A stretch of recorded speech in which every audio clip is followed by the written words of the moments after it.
சர்வ வல்லமையுள்ள பிதாவாகிய தேவனுடைய பரிசுத்த நாமத்திலும் நமது அன்பின் கர்த்தர் இயேசு கிறிஸ்துவின் இணையற்ற நாமத்திலும் கிறிஸ்து இயேசுக்குள்ளான அன்பின் வாழ்த்துக்களை மேட்டுப்பாளையம் சபையாரின் சார்பாகவும் அடியனின் சார்பாகவும் கிறிஸ்துவுக்குள்ளான அன்போடும் தாழ்மையோடும் தெரிவித்துக் கொள்கிறோம். அன்பான சகோதர சகோதரிகளே, நாம் நம்முடைய பிதாவாகிய தேவனுடைய தயவு, இரக்கம், அவருடைய தெய்வீக திட்டம் சார்ந்த சத்தியங்களை கற்றுக்கொள்வதற்கு அவர் பாராட்டுவர் என்ற திறமையாக தானியேல் தீர்க்கதரிசனத்தினுடைய ஆவிக்குரிய தெய்வீக திட்டம் இன்றைய நாளிலும் தேவன் கிருபை பாராட்டி இருக்கிறார். ஆகவே இன்றைய நாளில நாம் தியானிக்க இருக்கின்ற இந்த ஆவிக்குரிய பாடத்தினுடைய தொடர்ச்சியானது கடந்த ஆவிக்குரிய தியான வகுப்புல தானியேல் 2ஆம் அதிகாரம் வசன பகுதிகளை நாம் தியானித்துக் கொண்டு வரும் பொழுது நாம் 19 23 வசனங்களை நாம் அதனுடைய தொடர்ச்சியிலே பார்த்து தியானித்துக் கொண்டிருந்தோம். ஆகவே அந்த தொடர்ச்சியிலிருந்தே தொடர்வதற்கு தேவ கிருபையில நாம் இப்போது முன் வருகிறோம். அன்பானவர்களே, தானியேல் 2ஆம் அதிகாரத்துல மிக முக்கியத்துவம் வாய்ந்த ஒரு விசேஷித்த சம்பவம் நடைபெறுகிறதை நாம் பார்க்கிறோம். ராஜாவாகிய நேபுகாத்நேச்சர், பாபிலோன் சாம்ராஜ்யத்தினுடைய மகாபெரிய சக்கரவர்த்தி, அவருக்கு தேவன் வரவைத்த கனவு, அந்த சொப்பனம் மிகப்பெரிய கலக்கத்தை அவருடைய சிந்தனையிலே கொடுத்து அந்த சொப்பனத்தின் நிமித்தமாக அவருடைய கலங்கினது. ஆகவே அந்த சொப்பனத்தையும் தெரிவிக்க வேண்டும், அதன் அர்த்தத்தையும் தெரிவிக்க வேண்டும், இல்லாவிட்டால் தண்டனை என்ற ஒரு மிகப்பெரிய கட்டளை ராஜாவினிடத்திலிருந்து கூறப்பட்டதை நாம் அங்கே கடந்த வகுப்புகளில் பார்த்தோம். அதைத் தொடர்ந்து ஒருவரும் அதற்கு முறையாக முன் வராததின் காரணமாக ராஜாவின் சேர்வைக்காரனாகிய ஆரியோகினிடத்துல அந்த கட்டளை பிறப்பிக்கப்பட்டதையும் அதை குறித்து ஆரியோகு தானியேலுக்கு அறிவித்ததையும் நாம் பார்த்தோம். ஆகவே இங்கே தேவனுடைய பிள்ளையாய் இருக்கக்கூடிய தானியேல் அவர்கள் தேவனுடைய விசேஷித்த உருக்கத்தை பெறுவதற்காக அவர் எடுத்த அந்த பிரயாசத்திற்கான கால அவகாசத்திற்காக அவர் தேவனிடத்தில் விண்ணப்பிப்பதற்கான தவணை கொடுப்பதற்கு அவர் கேட்டுக்கொண்டார். ஆகவே பிதாவாகி தேவன் அவரது இரக்கம், அவரது மன உருக்கம், அவரது விசேஷ வழிகாட்டுதல், அவரது விசேஷித்த தெய்வீக நோக்கம், இவைகளை அறிந்து கொள்வதற்கு தானியேல் அங்கே கேட்டுக்கொண்ட தவணை என்பது, தானியேல் அவர் இவ்வளவு காலம் அவர் தேவனோடு கொண்டிருந்த ஐக்கியம், அது நிமித்தம் அவர் பெற்றுக்கொண்ட ஞானம், அது நிமித்தமாக அவர் இந்த கால அவகாசத்தை கேட்பதற்கு அவருக்கு புத்தி அறிவு, அதாவது யோசனை தோன்றி இருக்கிறது. அன்பான சகோதர சகோதரிகளே, ஆகவேதான் இங்கே தானியேல் அந்த விண்ணப்பத்திற்காக தன்னுடைய உடன் தோழருக்கும் இப்படிப்பட்ட ஒரு ஜெப விண்ணப்பத்தின் நோக்கத்தை அவர் கொடுத்து அதற்கே உரிய முயற்சிகளை எடுத்ததை நாம் கடந்த வகுப்புல பார்த்தோம். தானியேல் 2ஆம் அதிகாரம் 19 23 வசனங்களை தற்போது நாம் இப்போது வாசிக்க கேட்போம். படிங்க. தானியேல் 2:19 முதல் 23 வசனங்கள் வரை. பின்பு ராக்காலத்தில் தரிசனத்தில் தானியேலுக்கு மறைபொருள் வெளிப்படுத்தப்பட்டது. அப்பொழுது தானியேல் பரலோகத்தின் தேவனை ஸ்தோத்திரித்தான். பின்பு தானியேல் சொன்னது, தேவனுடைய நாமத்திற்கு என்றென்றைக்கும் உள்ள சதா காலங்களிலும் ஸ்தோத்திரம் உண்டாவதாக. ஞானமும் வல்லமையும் அவருக்கே உரியது. அவர் காலங்களையும் சமயங்களையும் மாற்றுகிறவர். ராஜாக்களை தள்ளி ராஜாக்களை ஏற்படுத்துகிறவர். ஞானிகளுக்கு ஞானத்தையும் அறிவாளிகளுக்கு அறிவையும் கொடுக்கிறவர். அவரே ஆழமும் மறைபொருளும் ஆனதை வெளிப்படுத்துகிறவர். இருளில் இருக்கிறதை அவர் அறிவார். வெளிச்சம் அவரிடத்தில் தங்கும். என் பிதாக்களின் தேவனே, நீர் எனக்கு ஞானமும் வல்லமையையும் கொடுத்து நாங்கள் உம்மிடத்தில் வேண்டிக் கொண்டதை இப்பொழுது எனக்கு அறிவித்து ராஜாவின் காரியத்தை எங்களுக்கு தெரிவித்தால் உம்மை துதித்து புகழுகிறேன் என்றார்.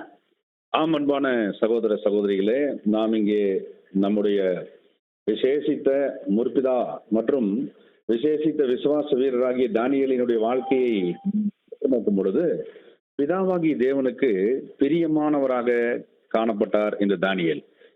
பிதாவாகிய தேவனை நேசிப்பதிலும் பிதாவாகிய தேவனிடத்தில் அன்பு கூறுவதிலும் முழுமையான பற்றுறுதியோடு காணப்பட்டதினாலே மிகவும் பிரியமானவர் என்ற பெயரை பெற்றார். ஆம், ஆகவேதான் நாம் இங்கே பார்க்கிறோம். தானியேலினுடைய இறுதிய நிலைமை, இருதயத்திலிருந்து அந்த சொற்கள் பிறப்பதை நாம் இங்கே வசனங்களின் ரீதியாக நாம் வாசித்து அறிகிறோம். பிதாவாகிய தேவனுக்கு அந்த இருதயத்தின் ஆழத்திலிருந்து நன்றிகளை ஏறெடுத்தார். ராக்காலத்துல தானியேலுக்கு அவரும் அவரது நண்பர்களும் வேண்டிக் கொண்டது நிமித்தமாக அந்த ஜெப விண்ணப்பத்திற்கு பிதாவாகிய தேவனுடைய விசேஷித்த தெய்வீக பதில் கொடுக்கப்பட்டதின் காரணமாக இங்கே தானியேல் பிதாவிற்கு நன்றிகளை ஏறெடுத்ததை நாம் இந்த வசன பகுதியில வாசிக்க கேட்டோம்.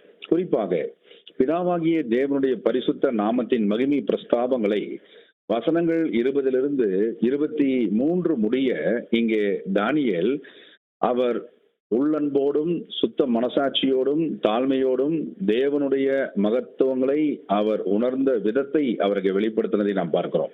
அன்பன்பனவர்களே, முதலாவது பிதாவாகிய தேவனுக்கு மகிமையை ஏறெடுத்த காரியம், ஒரு முறையான ஜெபம் எப்படி இருக்க வேண்டும், ஒருவர் ஜெபிக்க வேண்டும் என்றால் முதலாவது எப்படி பிதாவினிடத்திலே தொடர்ந்து பிதாவாகிய தேவனை மகிமையும் மாட்சிமையும் அவரை துதித்தும் அவரை போற்றியும் அவருக்கே உரிய கனத்தை கொடுத்தும் எப்படியாக இந்த ஜெபம் தொடங்க வேண்டும் என்பதற்கு முறையான ஜெபம், ப்ராப்பர் பிரேயர், தேவனுக்கு மகிமையை ஏறெடுத்து நன்றி செலுத்தி அவர் அந்த ஜெபத்தை தொடங்குகிறார். இப்படிப்பட்ட இந்த ஜெபத்தின் காரியத்தை கற்றுக் கொடுக்கும் அன்பின் ஆண்டவர் இயேசு கிறிஸ்துவும் கூட சீஷர்கள் கேட்ட பொழுது, ஜெபிக்க எங்களுக்கு கற்றுக் கொடுங்கள் என்று கேட்ட பொழுது அவர் பரமண்டல ஜெபத்தை ஆரம்பித்த காரியம் தானியேல் ஒரு முன்னோடியாக இருப்பதை நாம் பார்க்கிறோம். அன்பன்பானவர்களே, இங்கே விசேஷித்த விதமாக அன்பின் கர்த்தர் ஜெபத்தை கற்றுக் கொடுக்கும் பொழுது அது ஒரு முறையான ஜெபமாக இருந்தது. அதனுடைய ஆவிக்குரிய சத்தியங்களை கூட நம் அடிப்படை வேதப்பாட சத்தியங்களில தேவ தயவுல ஏற்கனவே பெற்றிருக்கிறோம், கற்றிருக்கிறோம். அவைகளை நடைமுறைப்படுத்தும் ஆவிக்குரிய வாழ்க்கையிலே நாம் ஒவ்வொருவரும் காணப்படுகிறோம். அப்படியானால் இங்கே நம் பிதாவாகி தேவனை அவர் மகிமைப்படுத்தக்கூடியவராகவும் முழுமையாக அன்பு செலுத்தக்கூடியவராகவும் இந்த தானியேல் தனது வாழ்க்கையை முன்னதாகவே ஏற்கனவே அர்ப்பணித்திருந்தார். ஆகவே அப்படிப்பட்ட ஆவிக்குரிய சிந்தனையோடு அர்ப்பணிப்பின் உணர்வோடு அவர் தேவனுடைய தெய்வீக காரியங்களை அவர் தேவனோடு தொடர்பு கொண்டிருந்ததின் நிமித்தமாக அவர் நன்றாகவே அறிந்திருந்தார். வசனம் 21 தேவனுடைய மகத்தான செயல்களை விவரிக்கும் பொழுது காலங்களையும் சமயங்களையும் மாற்றுவதற்கு தேவன் ஒருவரே வல்லமையுள்ளவர் என்பதையும், எப்பேற்பட்ட ராஜாவையும் தள்ளி மீண்டுமாக எப்பேற்பட்ட ராஜாக்களையும் ஏற்படுத்தக்கூடிய மாபெரும் வல்லமை பிதாவிற்கே உண்டு என்பதையும், ஞானம் என்பது தேவனால் அருளப்பட வேண்டியதாக இருக்கிறது, அறிவாளிகளுக்கு அறிவு என்பது தேவனால் கொடுக்கப்பட வேண்டியதாக இருக்கிறது, மாறாக எந்த ஒரு ஞானியும் அல்லது எந்த ஒரு அறிவாளியும் தானாகவே ஞானத்தையோ அல்லது அறிவையோ பெற்றுக்கொள்வதற்கு அவருக்கு வாய்ப்பில்லை என்பதை குறித்தும் கூட தானியேல் முன்னதாகவே காணப்படுகிறார். ஆகவேதான் ஆழமும் மறைபொருளுமான காரியத்தை, தேவனுடைய மகத்தான ரகசியங்களை வெளிப்படுத்துவதை, இருளில் இருப்பதை அவர் அறிந்திருக்கிறார். வெளிச்சம் அவரிடத்தில் எப்போதும் இருக்கிறது என்பதை அவர் விவரித்துவிட்டு பிதாவாகி தேவனுக்கு மாபெரும் மகிமை பிரஸ்தாபங்களை ஏறெடுத்ததை வசனம் 23 நாம் வாசிக்க கேட்டோம்.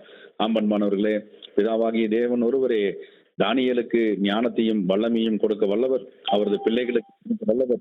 ஆகவேதான் அவரிடத்திலே தானியேல் மற்றும் அவரது நண்பர்கள் வேண்டிக் கொண்ட அந்த காரியத்தை பிதாவாகி தேவன் ஏற்ற நேரத்திலே ஏற்ற சமயத்துல அவர் வெளிப்படுத்தினார். ஆகவேதான் நம்ம பார்க்கிறோம் பிதாவாகிய தேவனுடைய மாபெரும் உயர்ந்த பண்பு நலன்.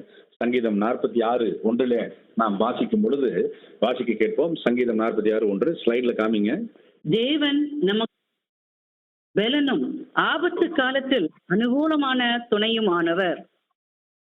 அன்பான சகோதரி, நாம் பிதாவாகிய தேவன் சங்கீதம் 46:1 நாம் வாசிக்க கேட்ட பிரகாரம் பிதாவாகிய தேவனே நமக்கு அடைக்கலமும் பலனும் ஆபத்து காலத்தில் அனுகூலமான துணையுமானவர். நாம் அன்பானவர்களே, ஆகவே நாம் இங்கே பார்க்கிறோம் இது ஒரு ஆபத்து காலம். அங்கே ஒட்டுமொத்தமா தானியேல் மற்றும் அவரது தோழர்கள் அனனியா, மிசாயேல், அசரியா அவர்களுக்கு மட்டுமல்ல, ஒட்டுமொத்த பாபிலோனிலே ஞானிகள் என்ற வட்டாரத்துல, சாஸ்திரிகள் என்ற வட்டாரத்துல காணப்படுகிற அனைவருக்கும் ஆபத்து சூழ்ந்திருந்தது. அது என்னவென்றால், ராஜாவாகிய நேபுகாத் நேச்சாரனுடைய சொப்பனம் என்ன என்று தெரியப்படுத்த வேண்டும், அதன் அர்த்தத்தையும் முறையாக தெரியப்படுத்த வேண்டும். இல்லாவிட்டால் அனைவருக்கும் தண்டனை நிச்சயம், அது மரண தண்டனை. இப்படிப்பட்ட சூழலிலே பிதாவாகி தேவன் விசேஷமாக அவர் ஏற்ற நேரத்திலே, இந்த ஆபத்து காலத்திலே தானியேல் மற்றும் அவரது நண்பர்கள் அவர்கள் விசேஷமாக வேண்டிக் கொண்டது நிமித்தமாக அந்த இரவு பொழுதுல விசேஷித்த காரியத்தை இங்கே கொடுத்தார். அடைக்கலமான ஒரு பிதாவாக, பலனுள்ள பிதாவாக, ஆபத்து காலத்தில் அனுகூலமான துணையுமானவராக தானியேலுக்கு தன்னை வெளிப்படுத்தினதை நாம் இங்கே பார்க்கிறோம். தானியேலினுடைய வாழ்விலே இது மிக மிக முக்கியமான தருணம். One of the supreme moments of Daniel's life. அன்பானவர்களே, இது தானியேலுக்கான ஒரு பரீட்சை. an hour of trial for beloved of Jehovah Daniel. பிதாவாகி தேவனுக்கு மிகவும் பிரியமான தானியேலுக்கான விசேஷ பரீட்சை. அவரது ஜெபத்திற்கான பதில், அந்த பதில் உண்மையாய் இருக்கும் பட்சத்தில் தானியேலும் தானியேலுடைய நண்பர்களும் விசேஷமாய் தேவ தயவை பெற்றிருக்கிறார்கள் என்பது ஊர்ஜிதமாகிறது, நிரூபணமாகிறது. தேவன் ஒருவேளை பதிலை தராதிருந்தால் இவருடைய வாழ்க்கை என்னவாகும் என்பது நாம் யாவரும் அறிந்ததே. ஆனால் அன்பானவர்களே, பிதாவாகி தேவனுடைய மாபெரும் வாக்குத்தத்தங்கள், மாபெரும் நித்திய நீதி, மாபெரும் நித்திய அன்பின் காரணமாக அவர் அடைக்கலமும் பலனும் ஆபத்து காலத்தில் அனுகூலமான துணையுமானவராக தானியேலுக்கும் அவரது நண்பர்களுக்கும் மற்றும் தெய்வீக திட்டம் சார்ந்த அவரது பிள்ளைகள் அவருக்கும் என்றென்றும் இருக்கக்கூடியவராகவே பிதாவாகி தேவன் தன்னை வெளிப்படுத்துகிறார். ஆகவேதான் நம்ம பார்க்கிறோம், இந்த இரவுக்குள்ளாகவே மறைபொருளின் வெளிப்பாடு அங்கே தேவைப்படுகிறது. ஒருவேளை காலங்கள் சற்று கடந்தாலோ, நாட்கள் நகர்ந்தாலோ, அங்கே ராஜாவாகிய நேபுகாத் நேச்சர் அவர் நிச்சயமாகவே அவர் தவறாக எடை போட்டு இருப்பார். ஒருவேளை இதற்கு இவர்களால் பதில் சொல்ல முடியாது, அல்லது இவர்கள் தேவனால் வழிநடத்தப்படவில்லை என்றெல்லாம் அவர் நினைப்பதற்கு காரணம் தோன்றியிருக்கும். ஆனால் அதற்கெல்லாம் இடம் கொடுக்காத வகையில பிதாவாகி தேவன் தன்னுடைய தலையீட்டை ஏற்ற நேரத்திலே அவர் முன்வந்து கொடுத்தார். இரவுக்குள்ளாகவே மறைபொருளின் வெளிப்பாடு. ஒருவேளை பிதாவாகி தேவன் குறித்த நேரத்தில் மறைபொருளை வெளிப்படுத்தாவிடில் மறுநாள் காலையில் ஆபத்து என்பது நிச்சயம். அதுவேதான் இங்கே நாம் தானியேலுக்கான பரீட்சையாகவே இது அவரது வாழ்க்கையிலே காணப்பட்டதை நாம் பார்க்கிறோம். அன்பானவர்களே, இப்படியாக தானியேல் பிதாவை நோக்கி இங்கே ஜெபிக்கும் பொழுது தானியேலுடைய தோழர்களுக்கும் ஜெபிக்கிற அவர் விசேஷ வகையிலே ஆலோசனை வழங்கிய போது, அதை அவர்கள் ஈடுபடுத்தின போது விசேஷித்த வகையிலே தேவனுடைய விசேஷித்த இரக்கத்தை பெற்றார்கள். ஆகவே இங்கே தானியேல் வகுப்பார். தானியேல் என்றால் தானியேல் மாத்திரமல்ல, தானியேல் வகுப்பார். தானியேலுடைய தோழர்கள் அவர்களும் இந்த தானியேல் வகுப்பாரில் அடங்குறாங்க. இவர்கள் ஆவிக்குரிய அடையாளத்துல நம்ம பார்க்கும் பொழுது பொருளான சத்தியத்துல மெய்த்திருச்சபையை அடையாளப்படுத்தக்கூடிய வகுப்பாராக இருக்கிறார்கள். ஆகவே தானியேலும் அவரது நண்பர்களும் பெற்ற சில விசேஷித்த அருங்குணங்கள், சில விசேஷித்த ஆவிக்குரிய காரியங்கள் நிச்சயமாக மெய்த்திருச்சபை பெற வேண்டியதா இருக்கிறது. ஆகவே நாம் கடந்த பாடத்தினுடைய ஸ்லைடினுடைய எக்ஸ்டென்ஷன்ல பார்க்கும்போது நீங்க ஸ்லைட்ல அதை நீங்க ட்ரை பண்ணி கொண்டு வாங்க. தானியேல் வகுப்பார் அல்லது மெய்த்திருச்சபை பெற வேண்டியவைகள் என்னவென்றால், தேவனிடத்துல முழு விசுவாசத்தோடு தானியேலும் மற்றும் அவரது தோழர்கள் அண்ணன் மிகாயேல், அசரியா இருந்தார்கள். ஆமன்பானவர்களே, ஆகவே தானியேல் வகுப்பாராய் இவர்கள் பெற்ற பிதாவாகி தேவனிடத்தில் முழுமையான விசுவாசம், முழு விசுவாசம். இக்கட்டான நேரம், பரீட்சையின் சுற்றிலும் புறஜாதிகள், அவருடைய புறஜாதி ராஜா அனைவரும் பயப்பட்டு அச்சப்பட்டு கொண்டிருந்த நேரம் அது. காரியம் எப்படி செல்லுமோ என்று உயிர் தப்புவதற்குரிய வேறு வகையான திட்டங்களை கூட அந்த ஞானிகள், அதாவது பாபிலோனின் ஞானிகள், அவர்கள் இருதயத்திலே யோசித்திருக்கிறதற்கு முழுமையான காரணங்கள் உண்டு. இப்படிப்பட்ட ஒரு சூழலில பாபிலோன் அரண்மனையில பிதாவாகி தேவனிடத்தில் மாத்திரம் முழுமையான விசுவாசம் கொண்டவர்களாக ஒரு சிறு கூட்ட ஜனமாக இந்த 4 பேர் மாத்திரமே பிதாவை முழுமையாக நம்பி முழுமையாக விசுவாசித்து தேவனுடைய பதிலுக்காக வேண்டி நின்றது. இவ்வளவு பெரிய விசுவாசம் பாருங்கள். ஆமன்பானவர்களே, அப்படி போல இந்த பாபிலோன் மாபெரும் பெயர் கிறிஸ்தவ மண்டலம், பாபிலோனிய காரியங்களின் மத்தியில மெய்த்திருச்சபை மாத்திரம் தனித்து விடப்பட்டுள்ளது. இந்த மெய்த்திருச்சபை தன்னை சுற்றிலும் எப்படிப்பட்ட சூழல்கள் இருந்தாலும், எப்படிப்பட்ட இக்கட்டுகள், நெருக்கடிகள் அல்லது போராட்டங்கள் அல்லது பல்வேறு வகையான பின்னடைவின் காரியங்கள் கண்களுக்கு முன்பதாக வாழ்க்கையிலே தென்பட்டாலும் எவ்விதத்திலும் இடரடையாமல் தானியேலைப் போல, தானியேலின் நண்பர்களைப் போல உறுதியான உள்ளத்தோடு முழுமையான விசுவாசத்தை தேவ தயவிலே பெற்று அந்த விசுவாசத்தை தக்க வைத்துக் கொள்வதற்கான பரீட்சையில தேவனுடைய நல்வார்த்தைகளை முழுமையாக நம்பி முழுமையாக ஏற்றுக்கொண்டு மகா பரிசுத்தமுள்ள விசுவாசத்தின் மீது தங்களை உறுதிப்படுத்திக் கொள்வதற்கான விசேஷ பெற்றிருக்கிறார்கள். ஆகவே இந்த மெய்த்திருச்சபை பெற வேண்டிய ஒரு விசேஷித்த ஆவிக்குரிய வாழ்க்கைக்கான தகுதியை இங்கே தானியேல் மற்றும் அவரது நண்பர்கள் தோழர் இங்கே நமக்கான ஆவிக்குரிய அடையாளத்தின் பாடமாக நிலைநிற்கிறார்கள். அது மாத்திரமல்ல, தொடர்ந்து அவர் காரியம் முழுமையான பயபக்தி. தானியேலாகட்டும் சரி, தானியேலின் தோழர்களாகட்டும் சரி, பிதாவாகிய தேவனிடத்துல பக்தியோடு இருந்தார்கள் என்றால் அது மிக விசேஷித்த ஒரு காரியம். அது முழுமையான பயபக்தியாகவே காணப்பட்டது என்பதை வேதாகம ஆராய்ச்சியாளர்கள் ஆச்சரியத்தோடு சொல்கிறார்கள். ஏனென்றால் பயபக்தி கண்டினியூஸா தொடர்ந்து இடைவேளையின்றி, எவ்விதத்திலும் சுணக்கமின்றி, எவ்விதத்திலும் சோர்வின்றி, எந்த விதத்திலும் பின்னடைவை சந்திக்காது அவருடைய வாழ்நாளின் ஒவ்வொரு தருணங்களிலும் அவர்கள் பிதாவின் மீது கொண்டிருந்த பயபக்தியானது தொடர்ந்து அதிகரித்து கொண்டேதான் சென்றதே ஒழிய ஒருபோதும் தேக்க நிலைமை அடையவில்லை அல்லது பின்தங்கவில்லை. அதாவது அது தடுக்கப்படவில்லை, அதற்குரிய காரணங்களை அவர்கள் சொல்லவில்லை. ஆகவே முழுமையான பயபக்தி. அதே போல மெய்த்திருச்சபையும் தங்கள் தேவனிடத்தில் முழுமையான பயபக்தியை, விசேஷித்த மாசில்லாத பயபக்தியை வளர்த்து அந்த விசேஷித்த இக்கட்டான தருணங்கள் அல்லது பலவிதமான சோதனைகள், பலவிதமான பரீட்சைகள் மத்தியிலும் கூட முழுமையான பயபக்தியை அவர்கள் வளர்த்தெடுக்க வேண்டியது அவசியமாக காணப்படுகிறது. அன்பான சகோதர சகோதரிகளே, அடுத்ததாக தானியேலும் அவரது நண்பர்களுக்கும் காரியம் நேர்மையான மனநிலைமை. எப்போதும் பிதாவாகிய தேவனிடத்துல அவரது தெய்வீக திட்டம் சார்ந்த காரியங்களிலே பிதாவாகிய தேவனை அவரது வழிகாட்டுதலை பெற்ற பிற்பாடு அதற்கென்று தங்களை முழுமையாக ஒப்புக் கொடுக்கும் மனப்பாங்கு, அது நேர்மையான மனநிலைமை. அது மாத்திரமல்ல, அந்த மனநிலைமையிலே செயல்படுதல்.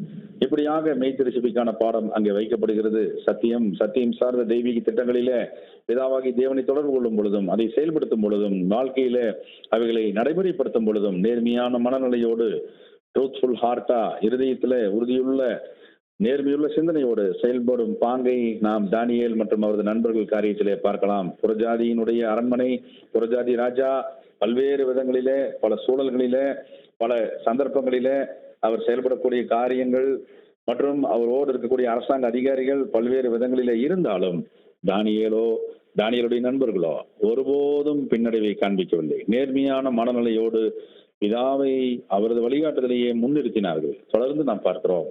உடன் சகோதரர்கள் மீது தானியேல் கொண்டிருந்த அன்பு மற்றும் அவர்களுக்கும் வேண்டுதல் செய்து அவர்களையும் பிதாவாகிய தேவனை நோக்கி வேண்டுதல் செய்ய வைப்பதற்கு தானியேல் காண்பித்த ஆவிக்குரிய பாரம், அந்த ஆவிக்குரிய ஒருவர் பாரங்களை ஒருவர் சுமருங்கள் என்று தேவனுடைய நேசகுமாரன் கொடுத்திட்ட கட்டளையை முன்னதாகவே செயல்படுத்தின விசேஷித்த வேதாகம கதாபாத்திரங்களிலே ஒருவராக இந்த தானியேல் காணப்பட்டார்.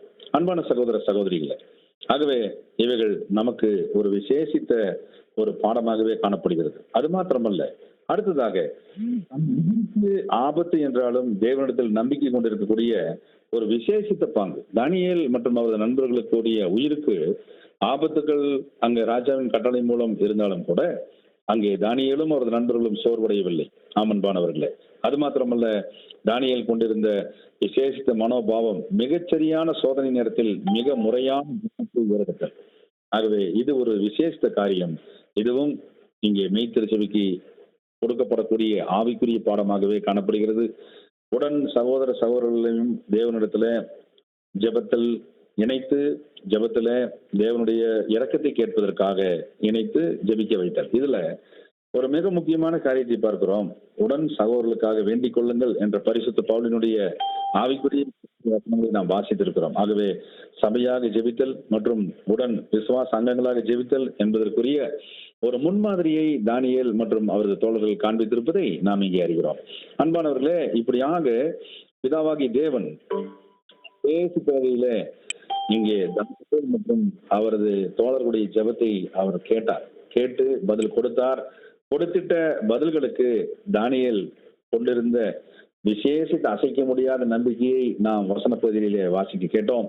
அன்பானவர்களே, இவைகள் எவ்வளவு தூரம் மெய்த்திருச்சபைக்கு ஒரு ஆவிக்குரிய பாடமாக இருக்கிறது என்பதை நாம் பார்க்கிறோம். அன்பானவர்களே, அதனாலதான் இப்படிப்பட்ட இந்த விசேஷித்த ஆவிக்குரிய கீழ்ப்படிதலும் ஆவிக்குரிய பயபக்தியும் பிதாவின் மீது முழுமையான விசுவாசமும் நம்பிக்கையும் கொண்டிருக்கக்கூடிய இந்த தானியேலுக்கு பிதாவாகி தேவன் இந்த தெய்வீக திட்டம் சார்ந்த சொப்பனத்தின் காரியத்தை அறிவித்ததை நாம் பார்க்கிறோம்.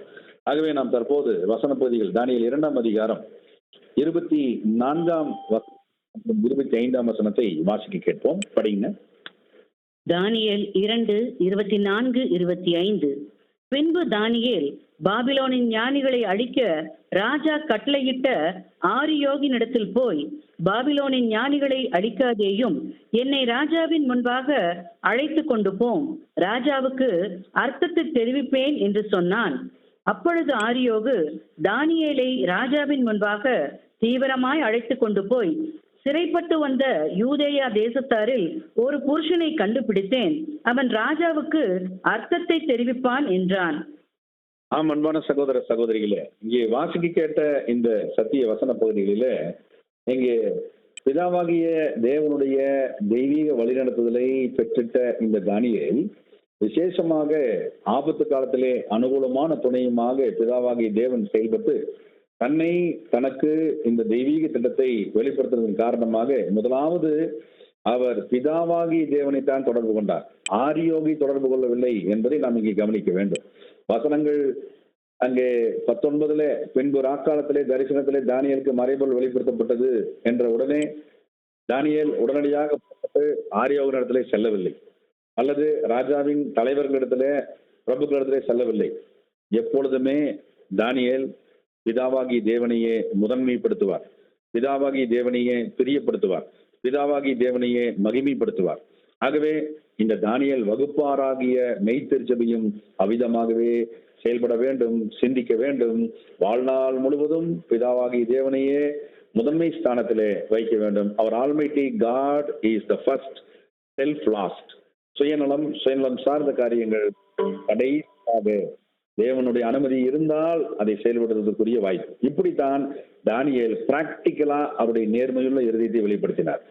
தானியேலுக்கு இந்த சொப்பனத்தினுடைய ரகசியம் வெளிப்படுத்தப்பட்ட உடனே ஒருவேளை ஒரு கற்பனை தான், ஒருவேளை தானியேல் ஒரு சாதாரண மனிதனாக ஆர்டினரி மேனா இருந்தா என்ன பண்ணிருப்பாரு அப்படின்னா, ஆர்டினரி மேனுக்கு இருக்கிற சிந்தனை என்ன? இந்த சொப்பனத்தின் அர்த்தத்துக்காகத்தானே ராஜா காத்துட்டு இருக்கிறாங்க, எல்லாரும் காத்துட்டு இருக்கிறாங்க. அப்ப எல்லாரும் முன்பதாகவும் தன்னை முன்னிறுத்தி தன்னுடைய முயற்சியினாலே தன்னுடைய காரியங்களினாலேதான் எவ்வளவு பெரிய ரகசியம் வெளிப்படுத்தப்பட்டது என்று தன்னை மேன்மைப்படுத்திக் கொள்வதற்கு ஒரு சாதாரண மனிதனா இருந்தா, அல்லது உலகத்தின் ஜனமா இருந்தா, அல்லது மாறுபாடான சிந்தை இருந்திருந்தா கண்டிப்பா அப்படி பண்ணியிருப்பாங்க. ஆனால் தானியேல் செய்தது என்ன?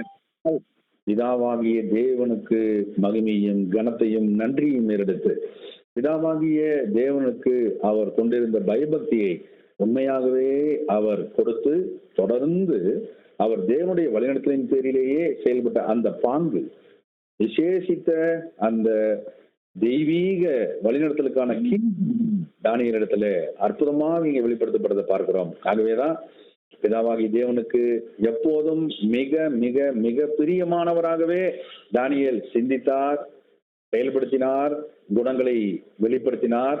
தேவ தயவுல தேவனுடைய ஞானத்தையும் வல்லமையையும் பெற்றுக்கொண்டு அதில் தாழ்மையை காண்பித்து தன்னையே முழுமையாக ஒப்பு கொடுத்து எல்லா நேரங்களிலும் எல்லா காரியங்களிலும் பிதாவையே முன்னிறுத்தி பிதாவையே முதன்மைப்படுத்தி அவர் செயல்பட்ட பாங்கு.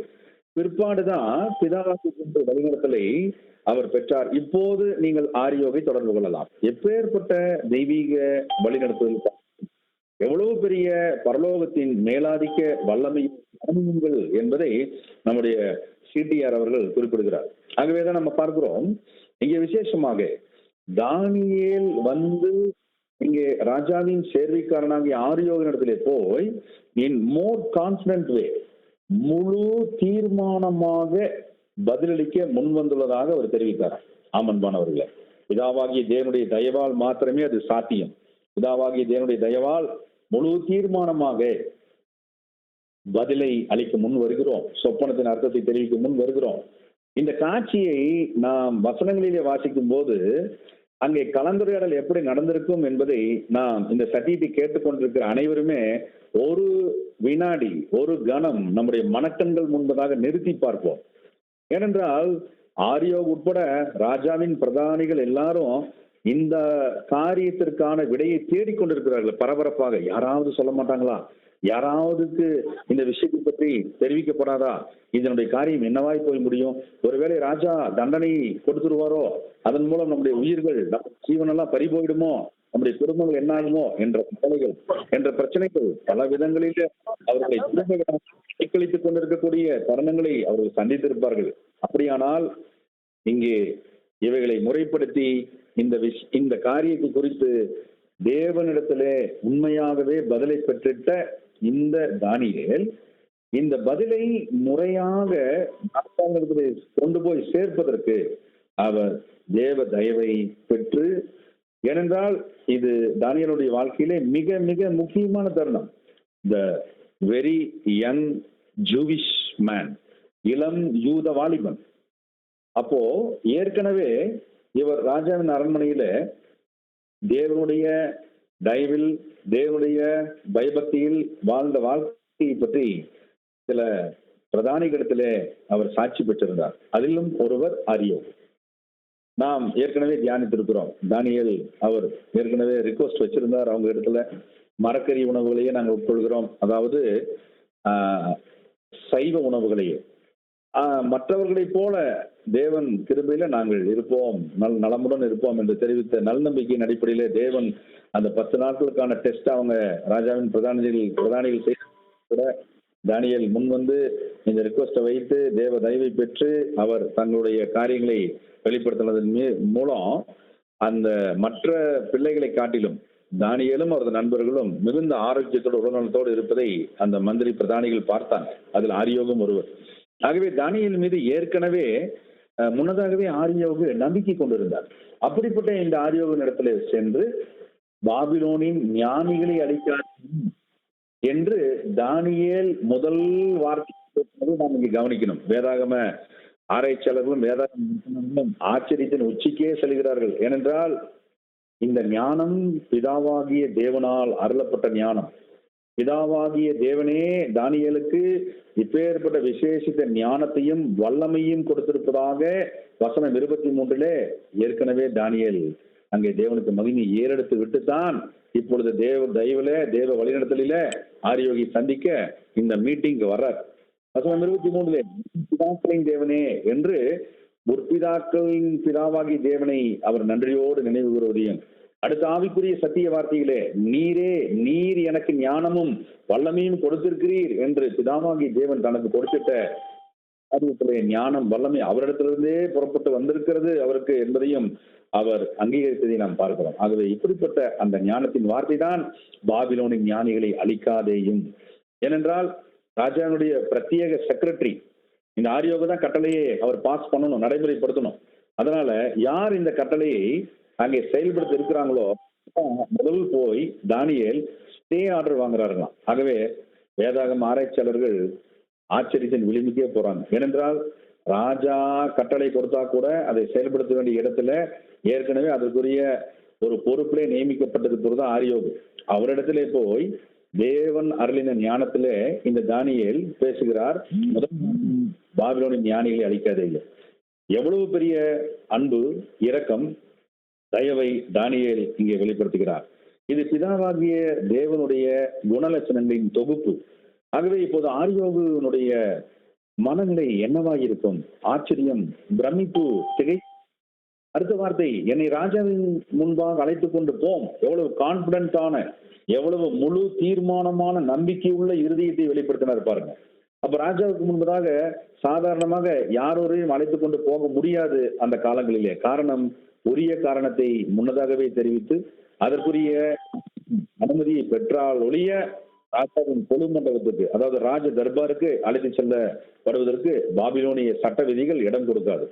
ஆனால் தானியேல் இங்கே அதற்குரிய நிலைமையை கையாளுகிறார். தேவனுடைய ஞானத்திலே என்னை ராஜாவிற்கு முன்பதாக அழைத்து போங்க என்று அவர் சொல்வதை நம்ம பார்க்கிறோம். அன்பானவர்களே, இப்படியாக அதுவும் தானியேல் எப்படிப்பட்ட ஒரு சூழல் இருக்கிறார் அப்படின்னு நம்ம பார்க்கும்போது, அவர் ஒரு கைதி போல அவரையும் அந்த ராஜகுல மக்களையும் ராஜா அதை அழைத்து வந்த ஆரம்ப கால நிலைமை பார்க்கும்போது அவர்களை வந்துட்டு ஹவுஸ் அரெஸ்ட் மாதிரி தான். அவர்களுடைய சுயமா எதுவும் செய்ய முடியாது. ஆனால் பாபிலோனிய பாரம்பரியங்களிலே அவர்கள் வளர்ந்து பெருக வேண்டும். அவர்கள் பாபிலோன் சாம்ராஜ்யத்திற்கு அனுகூலமாக இருக்க வேண்டும். அதற்கு தான் அவங்க அழைத்து வந்தாங்க. ஆனால் இங்கே தானியேலை பிதாவாகி தேவன் எப்படி உருவாக்கி கொண்டிருக்கிறார், பிதாவாகி தேவன் தானியேலை எப்படி வளர்ச்சியடை செய்து கொண்டிருக்கிறார் என்ற அற்புதமான அந்த தெய்வீக வழிகாட்டுதலை, தெய்வீக வழி நடத்துதலை நாம் இங்கே உற்று நோக்க வேண்டும். அதனாலதான் தானியேல் இப்படிப்பட்ட ஞானமிக்க வார்த்தைகளை வெளிப்படுத்துகிறார். என்னை ராஜாவுக்கு முன்பதாக அழைத்துக் கொண்டு போங்க என்று சொல்லி. அப்பொழுதுதான் ஆரியோவுக்கு ஒரு காரியம் புரிய வருகிறது. தானியேலின் மீது ஏற்கனவே அவரது செயல்பாடுகள் மீது, அவரது சிந்தனைகள் மீது நம்பிக்கையை தேவன் வர வைத்திருந்தார். அதனால ஆரியோக நம்பிக்கை மீண்டுமாக தானியேலின் மீது மீண்டும் ஒரு முறை துளிர்விட்டது. ஆகவேதான் ராஜாவுக்கு அர்த்தத்தை சொல்லக்கூடிய அளவுக்கு தேவ தயவை பெற்றிருக்கிறார் இந்த தானியேல் என்பதை முழுமையாக ஆரியோகு நம்பினது நிமித்தமாகத்தான் உடனடியாக தானியேலை தீவிரமாய் அழைத்துக் கொண்டு போய், பாருங்க வசனத்தை வாசிக்க கேட்டு விட்டோம். எப்படி கூட்டிட்டு போறாருன்னா ஹேஸ்டனிங் மெத்தடாலஜி, அங்க கைப்பட கூடவே அதிதீவிரமாய் ஸ்பீடா கரண் பிடித்து அழைத்து சொல்லப்பட்டார்களாம். உடனடியாக தயவு செய்து வாங்க, உடனடியா வாங்க, உடனடியா ராஜாவுடைய கொலுமண்டபத்துக்கு வாங்க என்று சொல்லி ராஜாவினுடைய மிக முக்கியத்துவம் வாய்ந்த பிரதானியில் முதன்மை பிரதானி ஆரியோகு சேர்வைக்காரன் செக்ரட்டரி அவர் கூப்பிட்டு போறார். ரொம்ப ஹை ஸ்பீடா, எவ்வளவு தூரம் விரைந்து நடந்திருப்பாங்க. நம் மனக்கண்கள் முன்பதாக அந்த காட்சிகளை கொண்டு வரலாம். அன்பானவர்களே, அங்கே ராஜாவினிடத்திலே எப்படியாக அறிமுகப்படுத்தப்படுகிறார் என்பதை வசனங்களிலே பார்க்கும் பொழுது, சிறைப்பட்டு வந்த யூதா தேசத்தாரிலேயே இந்த புருஷரை கண்டுபிடித்ததாக இங்கே விசேஷித்த ஸ்டேட்மெண்ட்டை, இந்த கூற்றை ஆரியோகு கொடுப்பதை நம்ம பார்க்கிறோம். ராஜா முதல் பார்வை தானியேலை பார்க்கும் போது எப்படி பார்த்திருப்பார், எப்படி பார்த்திருப்பார்? இந்த இளைஞன், இந்த என்ன சொல்லக்கூடும், ராஜாவிற்கு அர்த்தத்தை தெரிவிப்பார் என்று ஆரியோகு மிகுந்த நம்பிக்கையோடு, தானியேலின் மீதான நம்பிக்கையோடு அவர் தெரிவிப்பதை இங்கே கவனிக்கிறோம். அன்பான சகோதர சகோதரிகளே, இங்கே பிதாவாகி தேவன் எவ்வளவாய் தானியேலை நேசித்திருக்கிறார், தானியேல் எவ்வளவாய் பிதாவாகி தேவனிடத்துல அன்பு வைத்து பிரியம் கொண்டிருக்கிறார் என்பதற்குரிய அடையாளம் தான் ஆரியோகு தானியேலை முழுமையாக நம்புவதற்கு காரணமாயிற்று. ஆம் அன்பானவர்களே, ஆகவேதான் இங்கே மாபெரும் பிதாவாகி தேவனுக்கு இங்கே தானியேல் கொடுத்திட்ட அன்பு மற்றும் கீழ்ப்படிதல் மற்றும் பயபக்தி மற்றும் விசுவாசத்திற்கு வெகுமதியாகவே தானியேலுக்கு இந்த சொப்பனமும் கொடுக்கப்பட்டது, சொப்பனத்தின் அர்த்தமும் வெளிப்படுத்தப்பட்டது. ஆக இந்த இரண்டு காரியங்களையும் முறையாக ராஜாவிற்கு வெளிப்படுத்துவதற்கு பூமியில் வேறு ஒருவர் கூட வாய்ப்பில்லாத நிலைமை. அப்படியானால் அந்த ஒரு கேரக்டரை எவ்வளவு தூரம் தனித்துவப்படுத்தி இங்கே தேவன் வைத்திருக்கிறார் என்பதை நாம் இங்க பார்க்கணும். ஆகவேதான் எபிரேயர் நிருபம் 11ஆம் அதிகாரம் 33ஆம் வசனத்துல தானியேலை பற்றிய மாபெரும் விசுவாச வார்த்தை தேவனுடைய நல்ல ஆவியினாலே பரிசுத்த அப்போஸ்தலன் பேசினார். வசனத்தை வாசிக்க கேட்போம். எபிரேயர் 11:33 வசனம் நாம் படிக்கலாம். விசுவாசத்தினாலே அவர்கள் ராஜ்யங்களை ஜெயித்தார்கள், நீதியை நடப்பித்தார்கள், வாக்கு தத்தங்களை பெற்றார்கள், சிங்கங்களின் வாய்களை அடைத்தார்கள். ஆமன்பான சகோதர சகோதரிகளே, இது ஒரு மிக முக்கியத்துவம் வாய்ந்த ஒரு தருணம். இந்த தருணத்திலே எபிரேயர் 11ஆம் அதிகாரம் 33ஆம் வசனத்துல சொல்லப்பட்ட விசேஷித்த தெய்வீக திட்டம் மற்றும் வாக்கு திட்டங்கள் அனைத்தும் தானியேல் தனது வாழ்க்கையிலே, தானியேலின் தோழர்கள் தங்களது வாழ்க்கையிலே செயல்படுத்தினார்கள். விசுவாசத்தினாலே அவர்கள் ராஜ்யங்களை ஜெயித்தார்கள். ஆம், விசுவாசம், மகா பரிசுத்தமுள்ள விசுவாசம், தானியேலின் விசுவாசம். பிதாவாகி தேவன் தானியேலை மற்றும் அவரது நண்பர்களை பாபிலோன் சாம்ராஜ்யத்திலே ராஜாவிற்கு அடுத்த ஸ்தானத்தை பிரதம மந்திரியாக உயர்த்தினார். மற்றும் ராஜாவாகிய நேபுகாத் நேச்சார் இறுதியில தானியேலின் தேவனே உண்மையான தேவன், மெய்யான தேவன், தேவர்களுக்கெல்லாம் தேவன் என்று சாஷ்டாங்கமாய் விழ வைத்தார்.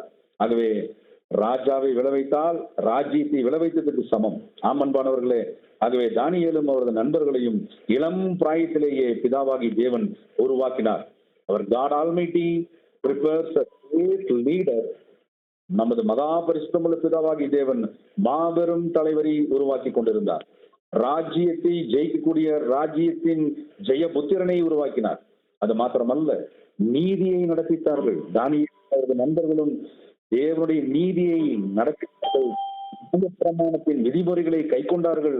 ஆகவேதான் அவர்கள் புறஜாதிகள் உண்ட உணவை அவர்கள் புறம் தள்ளி தேவனுடைய நீதியின் பிரமாணங்களின் ஒரு கட்டளையை கூட தவறி கூட மீறிவிடக்கூடாது, மறந்தும் கூட மீறிவிடக்கூடாது, அறியாமையினால் கூட மீறிவிடக்கூடாது என்பதற்காக தங்களது வெகு பக்தி வைராக்கியத்தை நேர்த்தியாய் காண்பித்தார்கள், நீதியை நடப்பித்தார்கள்.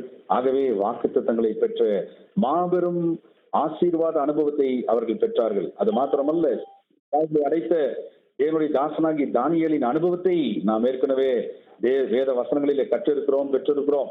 அன்பர்களே, எபிரேயர் 11ஆம் அதிகாரம் 33ஆம் வசனத்திலே இவ்விதமாக அவர்கள் ராஜ்யங்களை ஜெயித்த வரலாற்றை அங்கே தொடங்கி வைக்கிறார்.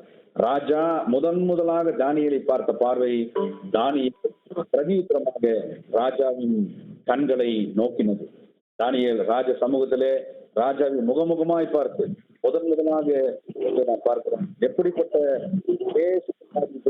தானியேல் தொடங்குகிறோம் பாருங்க.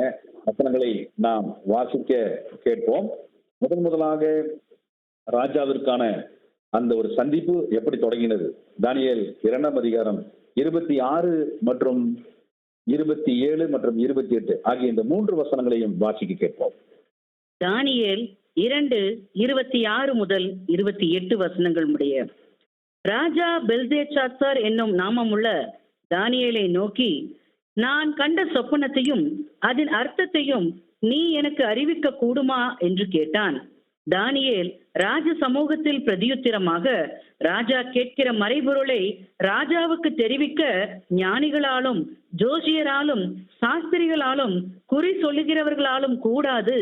மறைப்பொருள்களை வெளிப்படுத்துகிற பரலோகத்தில் இருக்கிற தேவன் கடைசி நாட்களில் சம்பவிப்பதை ராஜாவாகிய நேபுகாத் நேசாருக்கு தெரிவித்திருக்கிறார். உம்முடைய சொப்பனமும் உமது படுக்கையின் மேல் உம்முடைய படுக்கையில் உண்டான தரிசனங்களும் என்னவென்றால்.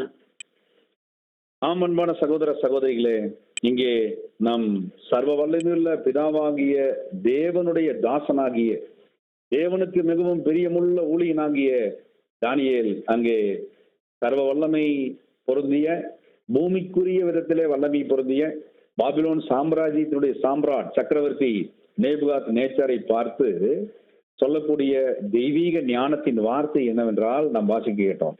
இந்த ராஜாவுக்கு தெரிவிக்க வேறு எவராலும் முடியாதுன்னு லிஸ்ட் கொடுக்கிறார். யாரார்? ஞானிகள், ஜோசியர், சாஸ்திரிகள், குறி சொல்லுகிறவர்கள். இவர்கள் அனைவராலும் முடியாத ஒரு காரியத்தை யாரால் முடியும் என்பதை வசனம் 28 வெளிப்படுத்துகிறார். பரலோகத்தில் இருக்கிற தேவன், பரலோகத்தில் இருக்கிற சர்வ வல்லமையுள்ள பிதாவாகி தேவன். ஆகவே பிதாவாகி தேவனை முதன்மைப்படுத்தி, மேன்மைப்படுத்தி, மகிமைப்படுத்தி, மாட்சிமைப்படுத்தி பேசக்கூடிய, வெளிப்படுத்தக்கூடிய தானியேல் இவர் அல்லவா தேவனுடைய தாசன்? அன்பானவர்களே, பரலோகத்தின் தேவனே ஞானமாய் வல்லமையாய் அந்த விசேஷித்த ஆவியை தானியேலுக்கு கொடுத்தார் அல்லவா? அதன் காரணமாகவே தானியேல் அங்கே செயல்பட்டார், நீதியை நடப்பித்தார், நீதியாக அங்கே பேசுவதை பார்க்கிறோம். ஆகவே மெய்த்திருச்சபையின் ஒவ்வொரு அங்கங்களுக்கும், கிறிஸ்து இயேசுவின் தலைமையில் இருக்கக்கூடிய ஒவ்வொரு அங்கங்களுக்கும் இது ஒரு மாபெரும் படிப்பினை பாடம். நம்முடைய வாழ்க்கையில, நம்முடைய சூழல்களில எப்பேற்பட்ட உலகத்தின் உயர் மட்ட வல்லமையின் பிரதிநிதிகள் நம் முன்பதாக அல்லது நாம் அவர்களை சந்திக்கும் போதும் கூட நாம் பிதாவாகி தேவனை மகிமைப்படுத்தும் காரியத்திலிருந்து பின்வாங்கி விடக்கூடாது. அல்லது பிதாவாகி தேவன் மீது நாம் கொண்டிருக்கக்கூடிய பக்தி வைராக்கியத்திலிருந்து நாம் தளர்ந்து விடக்கூடாது.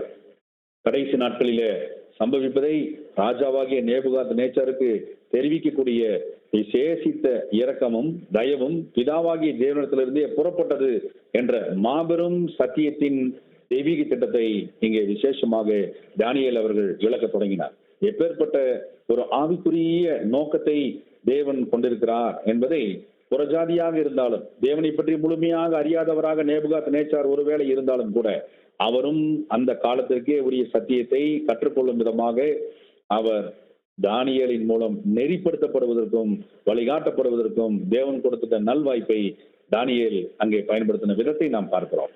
அவர் சாம்ராஜ்யத்தின் சக்கரவர்த்தியாக இருக்கலாம். நேபுகாத் நேச்சர் கேட்ட கேள்வி தானியேலுக்கு உள்ளத்தில் இருக்கக்கூடிய உறுதியை சோதி. 26 ஏற்கனவே வாசித்து விட்டோம். தானியேலை நோக்கினார். நேபுகாத் நேச்சரின் கண்கள் நோக்குகிறது. நோக்கி என்ன சொன்னது? நான் கண்ட சொப்பனத்தையும் அதன் அர்த்தத்தையும் நீ எனக்கு அறிவிக்க கூடுமா என்று கேட்டார். ஏனென்றால் வேறு எவரும் செய்ய முடியாத காரியம் அல்லவா அது. தானியேலை காட்டிலும் வயது மூத்தவர்கள், அனுபவம் வாய்ந்தவர்கள், பல்வேறு துறை வல்லுநர்கள் அனைவரும் செய்ய முடியாத காரியம், சிந்திக்கவே முடியாத காரியம். ஆகவே அனைவரும் அஞ்சி உயிருக்கு பயந்து ஆங்காங்கே பதுங்கிக் கொண்டிருந்தும் ஆங்காங்கே சோர்ந்து கொண்டிருந்தும் எப்போது ஆபத்து வருமோ தண்டனை வருமோ என்று அங்கே ஆபத்தின் மத்தியிலே பயந்து நடுங்கி அதன் உச்சத்தை தொட்டுக் கொண்டிருந்த நேரத்தில் ஒரு இளம் யூத வாலிபன், தேவனுக்கு பயபக்தி உள்ளவராக தன்னை அறிமுகம் செய்த இந்த இளம் யூத வாலிபன் முன்பதாக வரும்போது இங்கே தானியேல் பிதாவை மகிமைப்படுத்திக் கொண்டே அவர் வந்திருக்கிறார். ஆமன்பானவர்களே, ஆகவே ராஜா கேட்ட கேள்விக்கு அவர், நீ எனக்கு அறிவிக்க கூடுமா என்ற கேட்ட கேள்விக்கு ஒருவேளை நேரடியான பதிலை தானியேல் சொன்னாரா என்றால் இல்லை. அதற்கு பதிலாக பிதாவாகி தேவனுடைய நாமத்தை முன்னிட்டே அவர் பதிலளிக்க தொடங்கினார். தானியேலின் பதில் தேவனால் கூடும். தானியேலின் பதில், தானியேலாகி என்னிடத்தில் ராஜாவை நீங்க கேட்கிறீங்க, என்னால் கூடும் என்று அவர் பதில் சொல்லவில்லை. பிதாவாகி தேவனால் கூடும், பிதாவாகி தேவனாலேயே சகலமும் கூடும், அவர் சொல்ல ஆகும், அவர் கட்டளை நிற்கும் என்று வேத வசனத்திலே நாம் வாசித்திருக்கிறது போல பிதாவாகி தேவனால் கூடும் என்று அவர் பிதாவாகி தேவனுடைய நாமத்தை, அந்த பலத்த துருகத்தை முன்னிறுத்தி தானியேல் கொண்டிருந்த பயபக்தியை ராஜ சமூகத்திலே அங்கே சாம்ராட் நேபுகாத் நேச்சருக்கு வெளிப்படுத்தும் போது நிச்சயமாகவே அனுபவ ரீதியிலே வயது ரீதியிலே முன்னேறி இருந்த அந்த நேபுகாத் நேச்சர் தானியேலினுடைய ஞானத்தை குறித்து சற்று பிரமித்து ஆச்சரியப்பட்டு உற்று நோக்க தொடங்கி இருப்பார். ஆம்பன்பானவர்களே, வேதாகம ஆராய்ச்சியாளர்கள் இந்த பிரம்மாண்டமான கலந்துரையாடலின் முதல் பாகத்தை பார்க்கும் பொழுது அவர்கள் தேவனுக்கு நன்றிகளை எடுக்கிறார்கள். நாமும் நன்றிகளை எடுக்க வேண்டும். ஆம்பன்பானவர்களே, ஆகவேதான் உம்முடைய சொப்பனமும் உமது படுக்கையின் மேல் உம்முடைய தலையில் உண்டான தரிசனங்களும் என்னவென்றால் என்ற ஒரு விசேஷித்த ஒழுங்குமுறை ஆடர தானியேல் இங்கே அடுத்ததாக சொல்ல தொடங்கினார். வசனம் 28 நேபுகாத் நேச்சருக்கு பிதாவாகி தேவன் இதற்கு காரணமாக இருந்து அறிவிக்க இருக்கிறார் என்பதை வெளிப்படுத்தி கடைசி நாட்களில் சம்பவிப்பது அம்பன்பானவர்களே, லாஸ்ட் டேஸ். ஆகவே இங்கே முதல் சாம்ராஜ்யத்தின் மாமன்னர் பேரரசன், இவருக்கு அங்கே கடைசி காலங்கள் வரைக்கும் இருக்கக்கூடிய காரியத்தை வெளிப்படுத்துவதற்கு தேவன் அவர் இரக்கம் வைத்திருக்கிறார். ஆகவேதான் அந்த சொப்பனம் படுக்கையின் மேல் உண்டான தரிசனங்களுடைய ஒழுங்குமுறையினுடைய ஆர்டர்ஸை இங்கே தெரிவிக்க முன் வருகிறேன் என்று தானியேல் சொல்லும் பொழுது இங்கே நேபுகாத் நேச்சர் அது நேரம் வரைக்கும் தானியேலை குறித்த முதல் பார்வையிலே அவரை சோதிக்கும் வண்ணமாக பார்த்திருந்தாலும் இந்த பதில் தேவனுடைய தயவினாலே தானியேலினுடைய இருதயத்திலிருந்து புறப்பட்டு வாயின் மூலமாக வெளிப்படுத்தப்பட்ட அந்த வார்த்தை நிமித்தமாக இந்த நேபுகாத் நேச்சர் மிகுந்த கவனத்தோடு உற்று நோக்க தொடங்கினார். ராஜ தர்பார், ராஜ கொலுமண்டபம், கண்கள் யாவும் தானியேலின் மீது குவிய தொடங்கின. ஆம்பன்பானவர்களே, பிதாவாகி தேவனே, நீர் மகா பெரியவர், உம்முடைய மகா பெரிய ஞானம், உமது மகா பெரிய வல்லமை, உமது மகா பெரிய மாட்சிமை இந்த புறஜாதியின் ராஜாக்களின் சபையில பிரஸ்தாபப்படுவதாக என்ற ஜெபத்தோடு தான் தானியேல் சென்றிருக்க வேண்டும். ஆகவேதான் அந்த ஜெபத்திற்கும் பிதாவாகிய தேவன் பதில் கொடுக்க தொடங்கினார். அன்பானவர்களே, இங்கே ராஜாவின் சொப்பனத்தை முதலாவது நேர்த்தியாக இந்த தானியேல் அவர்கள் வெளிப்படுத்த தொடங்கினார். வசனங்கள் 29 நாம் 36 முடிய நாம் வாசிக்கும் பொழுது இங்கே விசேஷமாய் அவைகளை தானியேல் ஸ்டெப் பை ஸ்டெப்பா அவர் சொல்ல தொடங்கினார். அந்த வசன பகுதியை வாசிக்க கேட்போம். தானியேல் 2:29 முதல் 36 முடிய. ராஜாவே, உம்முடைய படுக்கையின் மேல் நீர் படுத்திருக்கையில் இனிமேல் சம்பவிக்க போகிறது என்ன என்கிற நினைவுகள் உமக்குள் எழுந்திற்று. அப்பொழுது மறைபொருள்களை வெளிப்படுத்துகிறவர் சம்பவிக்க போகிறதை உமக்கு தெரிவித்தார். உயிரோடு இருக்கிற எல்லாரை பார்க்கிலும் எனக்கு அதிக ஞானம் உண்டு என்பதினாலே அல்ல, அர்த்தம் ராஜாவுக்கு தெரிய வரவும் உம்முடைய இருதயத்தின் நினைவுகளை நீர் அறியவும் இந்த மறைபொருள் எனக்கு வெளியாக்கப்பட்டது. ராஜாவே, நீர் ஒரு பெரிய சிலையை கண்டீர். அந்த பெரிய சிலை மிகுந்த பிரகாசம் உள்ளதாய் இருந்தது. அது உமக்கு எதிரே நின்றது. அதன் ரூபம் பயங்கரமாய் இருந்தது. அந்த சிலையின் தலை பசும் பொன்னும், அதன் மார்பும் அதன் புயங்களும் வெள்ளியும், அதன் வயிறும் அதன் தொடையும் வெண்கலமும், அதன் கால்கள் இரும்பும், அதன் பாதங்கள் பாதி இரும்பும் பாதி களிமண்ணுமாய் இருந்தது. நீர் பார்த்து கொண்டிருக்கும் போதே கைகளால் பெயர்க்கப்படாத ஒரு கல் பெயர்ந்து உருண்டு வந்தது. அது அந்த சிலையை இரும்பும் களிமண்ணும் ஆகிய அதன் பாதங்களில் மோதி அவைகளை நொறுக்கி போட்டது. அப்பொழுது அந்த இரும்பும் களிமண்ணும் வெண்கலமும் வெள்ளியும் பொன்னும் ஏகமாய் நொறுங்குண்டு கோடை காலத்தில் போரடிக்கிற களத்திலிருந்து பறந்து போகிற பதரை போல் ஆயிற்று. அவைகளுக்கு ஒரு இடமும் கிடையாதபடி காற்று அவைகளை அடித்து கொண்டு போயிற்று. சிலையை மோதின கல்லோவென்றால் ஒரு பெரிய பர்வதமாகி பூமியை எல்லாம் நிரப்பிற்று. சொப்பனம் இதுதான். அதன் அர்த்தத்தையும் ராஜ சமூகத்தில் தெரிவிப்போம். அன்பான சகோதர சகோதரிகளே, வாசிக்க கேட்ட இந்த வசன பகுதிகளிலே நம் பிதாவாகிய தேவனுடைய மாபெரும் இரக்கத்தின் நிமித்தமாக தானியேல் பெற்றிட்ட தெய்வீக வழிநடத்துதல், தானியேல் பெற்றிட்ட தெய்வீக ஞானம் ஆகிய இவைகளின் காரணமாக முதலாவது சொப்பனத்தினுடைய பின்னணி, அந்த பின்னணி வரலாற்றை பற்றி இங்கே தானியேல் மிகச் சுருக்கமாக மிக நேர்த்தியாக எந்த சூழ்நிலையிலே அந்த கனவு, அதாவது அந்த சொப்பனம் அவருக்குள் ஏற்பட்டது என்பதை ராஜாவின் முன்பதாக சொல்லும் பொழுது ராஜாவிற்கே சற்று மங்களாகி போன நினைவுகள் முழுமையாக மீண்டுமாக நினைவுக்குள் வர தொடங்கினது. அப்பேற்பட்ட விதத்திலே பிதாவாகி தேவன் தானியேலை பயன்படுத்தினார். 29ஆம் வசனம் மிக நேர்த்தியான வசனம். உமது படுக்கையின் மேல் நீர் படுத்திருக்கையில் இனிமேல் சம்பவிக்க போகிறது என்ன? ஏனென்றால் இந்த ராஜாவாகிய நேபுகாத்நேச்சர் பாபிலோன் சாம்ராஜ்யத்துல அநேக காரியங்களை அவர் ஏற்கனவே செய்து விட்டார், சாதித்து விட்டார். ஆகவே பாபிலோனிய சாம்ராஜ்யம் உலகளாவிய அளவிலே பறந்து விரிந்த சாம்ராஜ்யமாக அந்த காலத்தில் ஆராய்ச்சியாளர்கள் சொல்லும் பொழுது பல நாடுகளையும் கீழ்ப்படுத்தி பல சாம்ராஜ்யங்களையும் கீழ்ப்படுத்தி பறந்து விரிந்த சாம்ராஜ்யமாக அந்த காலத்துல இருந்த நாடுகளின் எண்ணிக்கையில் பெரும்பகுதியை தன் வசப்படுத்தி கப்பம் கட்ட வைத்துக் கொண்டிருந்தாங்க. அது மாத்திரமல்ல, மிகப்பெரிய மாட மாளிகைகள், கூட கோபுரங்கள் மற்றும் தொங்கு தோட்டங்கள் மற்றும் பல்வேறு விதமான நூதனமான கண்டுபிடிப்புகளை கண்டுபிடிப்பதிலும், மிகப்பெரிய விதானங்களை கட்டுவதிலும், மிகப்பெரிய கட்டடக்கலையின் நிபுணத்துவத்திலே அடைவதிலும் அவர்கள் சம்பிரமமாய் கழித்திருந்த நேரங்களிலே எல்லாவற்றையும் சாதித்து விட்டோம், இனி என்ன நடக்கப் போகிறது என்ற இயல்பான ராஜாவிற்கு தொடர்ந்து தோன்றிக் கொண்டது நிமித்தமாக தேவன் விசேஷமாக அவரது தெய்வீக திட்டத்திற்கும் அவரது தெய்வீக கருவிகளையும் உருவாக்குவதற்கும் உரிய சந்தர்ப்பமாக இந்த ராஜாவின் சிந்தனையை தேவன் பயன்படுத்தினார். ஆகவேதான் தானியேல் 2ஆம் அதிகாரத்துல 21ஆம் வசனத்துல அந்த தெய்வீக சிந்தையை தானியேலுக்கு தேவன் வெளிப்படுத்தினார்.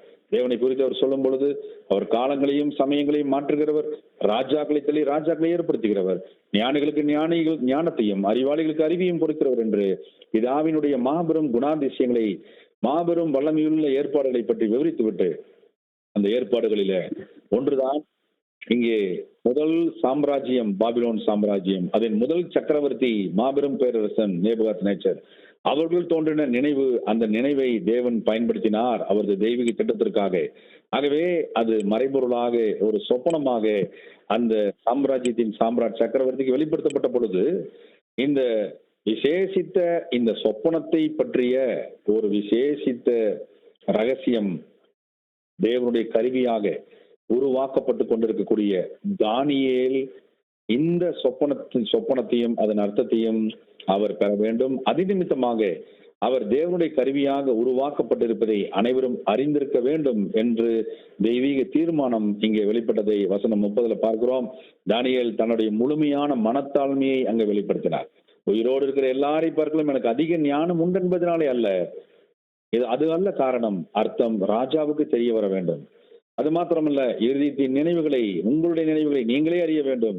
ஆகவே இது தேவனுடைய ஈவு, தேவனுடைய விசேஷ தயவு என்பதை இங்கே ராஜாவுக்கு வெளிப்படுத்தினார். ஆகவே ராஜாவுக்கு இங்கே ஒரு அருமையான சத்திய பாடத்தை தேவன் கொடுப்பதை நம்ம பார்க்கிறோம் அன்பானவர்களே.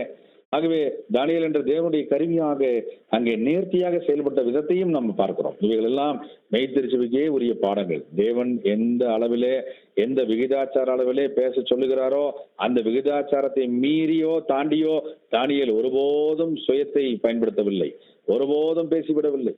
எவ்வளவு பெரிய மனத்தாழ்மை பாருங்கள். ஆகவே நாமும் கூட பிதாவாகி தேவனால் பயன்படுத்தப்படும் எந்த சந்தர்ப்பத்திலும், எல்லா நேரத்திலும் கர்த்தர் இயேசுவை முன்மாதிரியாக வைத்து அவரிடத்தில் கற்றுக்கொண்ட சாந்தமும் மனத்தாழ்மையையும் எப்போதும் இருதயத்தில் சுமந்தும் நம்முடைய நினைவுகளிலே நீங்காமல் வைத்திருந்தும் எப்போதும் வெளிப்படுத்தி கொண்டிருக்க வேண்டும். அன்பன்பானவர்களே, சொப்பனத்தை முதலாவது கொண்டு சொல்ல தொடங்கின அந்த விசேஷ தானியேல் தேவனுடைய வழிநடத்தலை பெற்றுத்தான் சொல்ல தொடங்கினார்.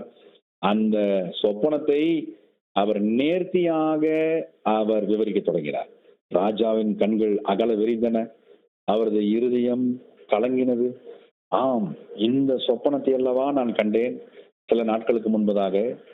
இந்த சொப்பனம் என்னுடைய நினைவுகளிலே மிகப்பெரிய தாக்கத்தை ஏற்படுத்தி இருந்தது. மிகுந்த பிரகாசமுள்ளதாக இருந்தது. அதை அப்படியே தானியேல் சொல்றாரு. அந்த சொப்பனத்துடைய ஒரு காரியத்தை கூட விடாமல் இவரே பார்த்தது போல சொல்லிக் கொண்டிருக்கிறாரு. ஆகவே இவர் எப்பேற்பட்டவரோ, இந்த இளைஞன் எப்படிப்பட்டவரோ என்ற இருதயத்தின் சிந்தனை நிச்சயமாக ராஜாவுக்கு சொப்பனத்தை சொல்ல சொல்ல அவர் ஆச்சரியத்தின் உச்சத்திற்கும் அதிர்ச்சியின் விளிம்பிற்கும் தொடர்ந்து சென்று கொண்டிருந்தார் இந்த ராஜா. ஆம், வசனம் 36 தேவனுடைய தெளிவான ஞானத்தின் வெளிப்பாடாக சொப்பனம் இதுதான், அதன் அர்த்தத்தையும் ராஜ சமூகத்திலே தெரிவிப்போம் என்று செகண்ட் எபிசோடுக்கு தானியேல் மாறினார். தானியேல் முன்னேற்றம் அடைந்தார். ஆகவே ராஜா திகைத்து திடுக்கிட்டு ஆச்சரியத்தின் உச்சிக்கே வந்து இருக்கையின் நுனிக்கு அவர் நிச்சயம் வந்திருக்க வேண்டும். ஏனென்றால் இப்பேற்பட்ட விதத்திலே இந்த சொப்பனத்தை விளக்குவதற்கு தேவன் ஒருவரால் தான் முடியும். ஆம், இவர் தேவனுடைய பிள்ளை. தேவனுடைய விசேஷித்த ஆவி இந்த இளம் வாலிபனாகி தானியேலிடத்துல இருக்கிறது என்பதை ராஜாவினுடைய இருதயம் முதன்முறையாக ஏற்றுக்கொண்டது அன்பானவர்களே. ஆகவேதான் இங்கே ராஜா அமைதியாக கேட்டுக்கொண்டிருந்தாராம். ஒருவேளை இந்த சொப்பனம் ஒருவேளை சிறிது மாற்றம் அடைந்திருந்தால் அல்லது மாற்றுக்கருத்தை தானியேல் சொல்லியிருந்தால் ராஜா இடையிலேயே குறுக்கிட்டு இருப்பார். உடனடியாக தானியேலுக்கு கொடுக்கப்பட்டிருந்த அந்த சிறப்பு சலுகை நீக்கப்பட்டு தண்டனையின் காரியம் கொடுக்கப்படும். ஆனால் நடந்தது என்ன நாம் பார்க்கிறோம். ராஜா அமைதிப்பட்டார். தேவனுடைய ஞானத்துக்கு முன்பதாக, தேவனுடைய வழிகாட்டுதலுக்கு முன்பதாக உலகத்தின் எந்த ஒரு அதிகாரமும் ஒன்றுமே இல்லை என்பதை மீண்டும் ஒரு முறை நிரூபித்தார் நம் சர்வ வல்லவர். ஆமன்பானவர்களே, பிதாவாகி தேவனுடைய மாபெரும் ஞானம் வல்லமை முன்பதாக எந்த அதிகாரமும் ஒன்றுமே இல்லை என்பதை தானியேலும் நன்றாகவே விசுவாச உள்ளத்தோடு அறிந்திருந்து இந்த காரியத்தில் சிறப்பாக செயல்பட்டதையும் நேர்மையுள்ள இருதயத்தோடு அவர் செயல்பட்டதையும் நாம் பார்க்கிறோம். ஆகவேதான் நாம் பார்க்கிறோம், சொப்பனத்தின் அர்த்தத்தை விவரிக்க தொடங்கின தானியேலினுடைய சிந்தனையை நாம் பார்க்கலாம். தேவ தயவு பெற்று அவர் கூறின வார்த்தைகளை நாம் பார்க்கும் பொழுது வசனங்கள் 37 44 முடிய நாம் வாசிக்க கேட்போம். படிங்க. தானியேல் 2:37 முதல் 44 முடிய. ராஜாவே, நீர் ராஜாதி ராஜாவாய் இருக்கிறீர். பரலோகத்தின் தேவன் உமக்கு ராஜரீகத்தையும் பராக்கிரமத்தையும் வல்லமையையும் மகிமையையும் அருளினார். சகல இடங்களிலும் உள்ள மனுபுத்திரரையும் வெளியின் மிருகங்களையும் ஆகாயத்து பறவைகளையும் அவர் உமது கைகளில் ஒப்பு கொடுத்து உம்மை அவைகளை எல்லாம் ஆளும்படி செய்தார். பொன்னான அந்த தலை நீரே. உமக்கு பிறகு உமது கீழ்த்தரமான வேறொரு ராஜ்யம் தோன்றும். பின்பு பூமியெல்லாம் ஆண்டு கொள்ளும் வெண்கலமுமான 3ஆம் ராஜ்யம் ஒன்று எழும்பும். 4வது ராஜ்யம் இரும்பை போல உரமாயிருக்கும். இரும்பு எல்லாவற்றையும் எப்படி நொறுக்கி சின்னா பின்னம் ஆக்குகிறதோ அப்படியே இது நொறுக்கி போடுகிற இரும்பை போல அவைகளை எல்லாம் நொறுக்கி தகர்த்து போடும். பாதங்களும் கால் விரல்களும் பாதி குயவனின் பாதி இரும்புமாயிருக்க நீர் கண்டீரே. அந்த ராஜ்யம் பிரிக்கப்படும். ஆகிலும் களிமண்ணோட இரும்பு கலந்திருக்க நீர் கண்டபடியே இரும்பினுடைய உறுதியில் கொஞ்சம் அதிலே இருக்கும். கால் விரல்கள் பாதி இரும்பும் பாதி களிமண்ணுமாய் இருந்தது என்னவென்றால் அந்த ராஜ்யம் ஒரு பங்கு உரமும் ஒரு பங்கு நெரிசலுமாய் இருக்கும். நீர் இரும்பை களிமண்ணோடே கலந்ததாக கண்டீரே.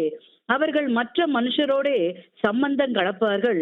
ஆகிலும் இதோ களிமண்ணோடே இரும்பு கலவாதது போல அவர்கள் ஒருவரோடு ஒருவர் ஒட்டி கொள்ளாது இருப்பார்கள். அந்த ராஜாக்களின் நாட்களிலே பரலோகத்தின் தேவன் என்றென்றைக்கும் அழியாத ஒரு ராஜ்யத்தை எழும்ப பண்ணுவார்.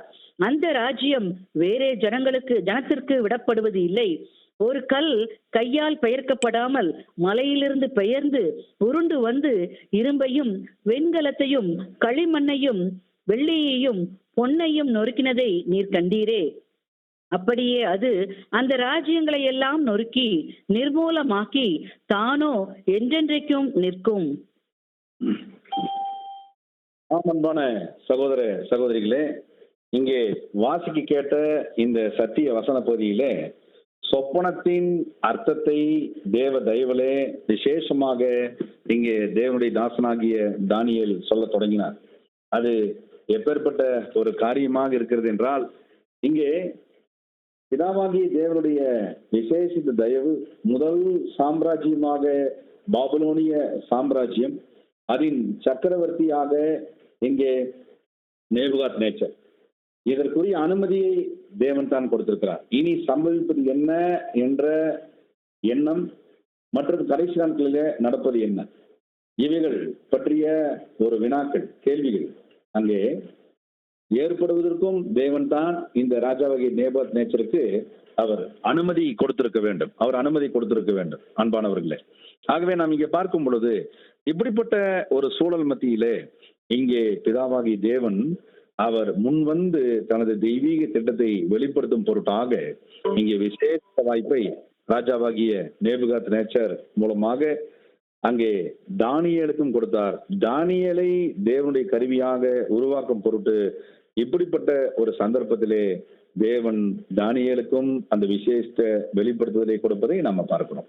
ஆமன்பானவர்களே, இப்படியாக இந்த விசேஷித்த ஒரு அர்த்தம் கூறும் நிகழ்ச்சியை நாம பார்க்கும் பொழுது இங்கே அதற்குரிய காரணங்களை இங்கே தேவன் சொன்னார். இனி நடக்க போவது என்ன, சம்பவிக்க போவது என்ன என்று ராஜாவுக்கு வந்த சிந்தனை என்பது தேவனுடைய திட்டத்தை அறிந்து கொள்ளும்படியான ஒரு விசேஷித்த சிந்தனை. ஆகவே மற்றொரு கோணத்தில் இவ்விதமாகத்தான் நாம் கவனிக்கணுங்கிறாங்க. அன்பானவர்களே, நாம் பார்க்கும் பொழுது பிதாவாகிய தேவன் ஒருவரே காலங்களையும் முழுமையாக அறிந்திருக்கக்கூடியவர். ஆகவே இனிவரும் காலங்களிலும் இனிவரும் நாட்களிலும் என்ன நடக்க வேண்டும் என்பதை பிதாவாகிய தேவனுடைய ஆதீனத்தில் இருக்கக்கூடிய அனைத்தையும் பிதாவாகிய தேவன் வெளிப்படுத்துவதற்கு அவராகவே முன்வந்து ஒரு ஏற்பாட்டை செய்தால் ஒழிய வேறு எவராலும் அறிந்திருக்க முடியாது. ஆனால் இங்கே நாம் பார்க்கும் பொழுது தானியேலின் காலத்துல இஸ்ரேலிய ஜனங்கள், அதாவது நியாயப்பிரமாண உடன்படிக்கைக்கு கீழாக இருந்த இந்த ஜனங்கள், ஆபிரகாமினுடைய உடன்படிக்கைக்கும் ஏற்கனவே உள்ளாயிருந்த ஜனங்கள் முழுமையாக சிறைபிடிக்கப்பட்டு பாபிலோன் சாம்ராஜ்யத்திலே அகதிகளாக ஒரு கூட்ட மக்கள் இருந்தார்கள். அவர்களோடு தீர்க்கதரிசியாகி எசேக்கியேல் இருந்தார். அதே நேரத்தில் யூதா தேசத்திலே மீதம் இருக்கக்கூடிய இஸ்ரேலிய ஜனங்களோடு எரேமியா தீர்க்கதரிசி தேவனுடைய நல்வார்த்தையை சுமந்து அங்கே தேவனுடைய ஊழியத்தை அங்கே செய்து கொண்டு வந்தார். அன்பானவர்களே, அதே நேரத்தில் தேவனுடைய முன்னேற்பாட்டின் அடிப்படையில் இங்கே தானியேல் தேவனுடைய தயவுல அவர் வழிநடத்தப்பட்டு இங்கே ராஜ சமூகத்திலே நிலைநிறுத்தப்படுகிறார். ஆகவே இந்த பாபிலோன்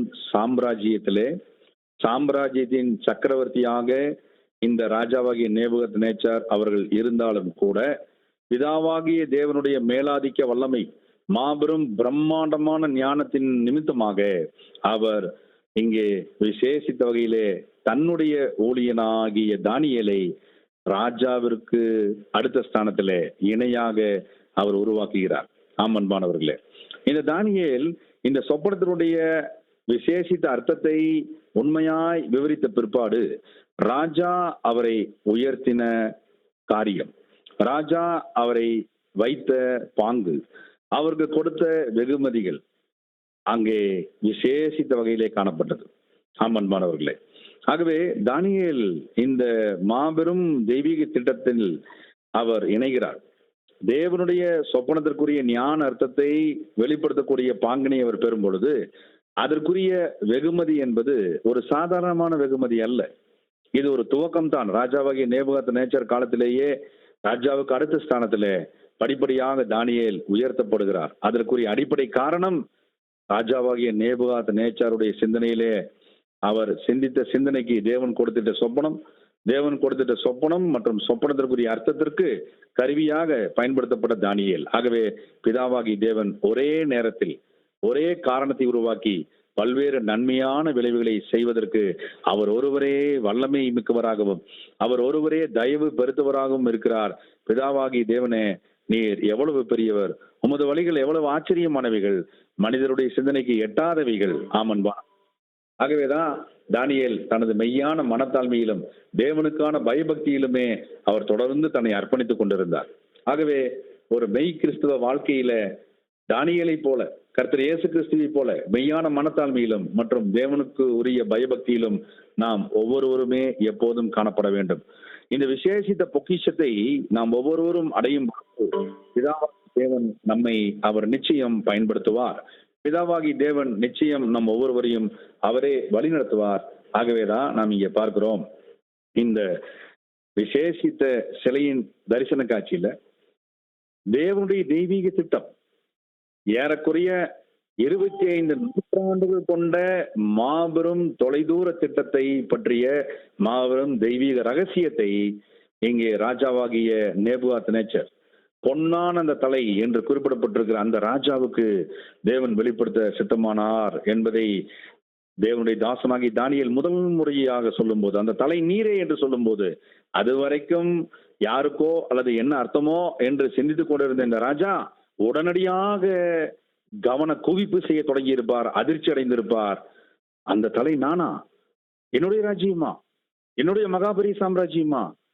அப்படின்னா என்ற விதத்திலே அவருடைய முழு அட்டென்ஷனும் அங்க திரும்பி இருக்கும். ஆமன்பானவர்களே, இப்படியாக இங்கே பிதாவாகி தேவனுடைய மாபெரும் வழிகாட்டுதல் இங்கே தானியேலின் மூலம் இங்கே ராஜாவாகிய நேபுகாத்நேச்சருக்கு தெய்வீக திட்டத்தின் மூலம் வெளியாக்கப்பட்டது. அவருடைய வழிகாட்டுதல் எப்படிப்பட்டது?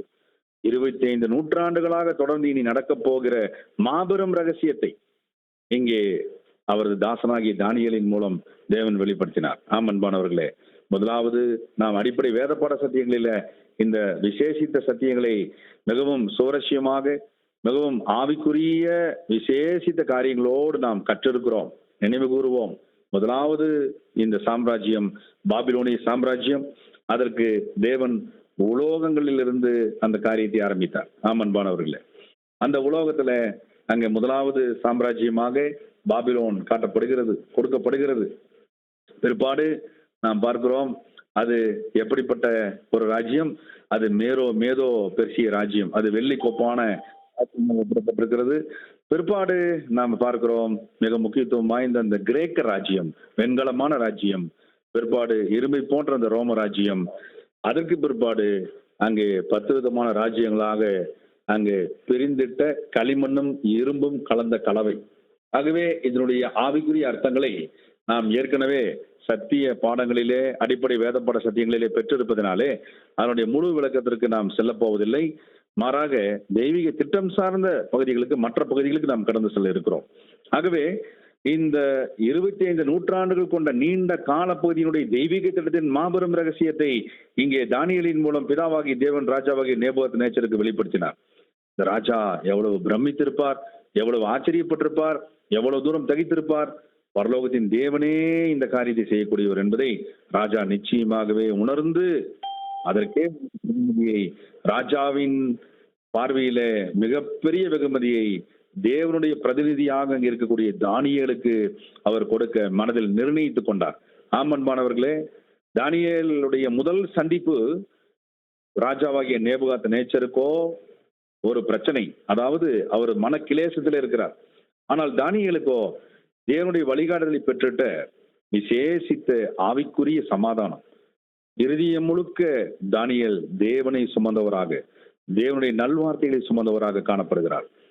இந்த சொப்பனத்தையும் அதன் அர்த்தத்தையும் சொல்லி முடித்த பிற்பாடு ராஜா பிதாவாகி தேவனுடைய அனுமதியின் பேரிலேயே தானியேலை உயர்த்த தொடங்கினார். அந்த உயர்த்துதல் எம்மட்டுமாக நீட்டிப்பு செய்யப்பட்டது என்றால், இந்த நேபுகாத்நேச்சர் ராஜா உயர்வான ஸ்தானத்திலே தானியேலை வைக்க தொடங்கினது நிமித்தம் தொடர்ந்து வந்த ராஜாக்களும் தானியேலை உயர்த்தி, தானியேல் 6ஆம் அதிகாரத்திலே நாம் வாசிக்கலாம், இப்போது வாசிக்க வேண்டாம். ஏறக்குறைய 120 நாடுகளுக்கு மேலான தேசாதிபதிகளை உருவாக்கும் பொழுது அந்த தேசாதிபதிகளுக்கெல்லாம் தலைவராக இந்த தானியேலை பிதாவாகிய தேவன் உருவாக்கினார். ஏற்பட்ட உயர்வு பாருங்க. ஒட்டுமொத்த உலகத்துல அந்த காலத்திலே மிகவும் பிரசித்தி பெற்ற அனைத்து ராஜ்யங்களிலே ஒன்று இந்து தேசம், அதாவது நமது இந்தியா. நாம் இந்தியாவில் வாழ்வதனால இதை குறித்தும் நம்ம அறிந்திருக்க வேண்டும். அன்பானவர்கள், அப்படின்னா இந்த 120 தேசங்களிலே ஒன்றுதான் இந்த இந்திய பகுதி. இந்த பகுதிக்கும் தேசாதிபதிகளுக்கெல்லாம் தலைவராக தானியேல் இருந்திருக்கிறார். அப்ப தானியேலினுடைய அரசாட்சிக்கு கீழே தான் அந்த காலத்துல நமது இந்தியா பகுதியும் கூட இருந்திருக்கிறது என்ற வரலாற்று உண்மையை நாம் இங்கே நினைவு கூற வேண்டும். ஏனென்றால் வேதாகம ஆராய்ச்சியாளர்கள் ஆச்சரியப்படுறாங்க. ஒட்டுமொத்த உலகத்திற்கும் அந்த காலத்துல இந்த ராஜ்யம் தான் ஹெட்ஷிப்ல இருந்தது. தானியேலை பிதாவாகி தேவன் எவ்வளவாய் பயன்படுத்தியிருக்கிறார் பாருங்கள். ஆம் அன்பானவர்களே, இங்கே நாம் வசனத்துல நாம் பார்க்கும் பொழுது இங்கே இந்த 4 விதமான ராஜ்யங்களும் அரசாட்சி செய்து அதனுடைய முடிவு பகுதியில மிக முக்கியமாக அந்த ராஜாக்களின் நாட்களில வசனம் 44 நம்ம பார்க்கிறோம். இந்த இந்த டேஸ் ஆஃப் தோஸ் கிங்ஸ், அந்த ராஜாக்களின் நாட்களில மிக முக்கியமான ஒரு காரியத்தை பிதாவாகி தேவன் அங்கே தெய்வீக திட்டம் சார்ந்த சத்தியங்களிலே கொண்டு வந்தார். பரலோகத்தின் தேவன் இன்னைக்கும் அழியாத ஒரு ராஜ்யத்தை, அது யாருடைய ராஜ்யம்? தேவனுடைய ராஜ்யம், கிறிஸ்துவின் ராஜ்யம். அந்த ராஜ்யத்தை எழும்ப பண்ணுவதற்கு தேவன் பயன்படுத்தின விசேஷித்த கருவி கையால் பெயர்க்கப்படாத கல். அந்த மாபெரும் சத்தியத்தை சகோதரர் சி.டி. ரசல் அவர்கள் தேவ தயவிலே வேத ஆராய்ச்சியை மேற்கொண்டு தேவ ஆவியின் உதவியில பெறும் பொழுது தேவனுடைய ராஜ்யம் எப்படி உருவாக்க தேவன் சித்தமானார், இந்த பூமியையும் பூமியினுடைய அமைப்புகளையும் அழிக்கப்படுவதற்கு தேவன் எவ்விதத்திலே ஏற்பாடு செய்திருக்கிறார்.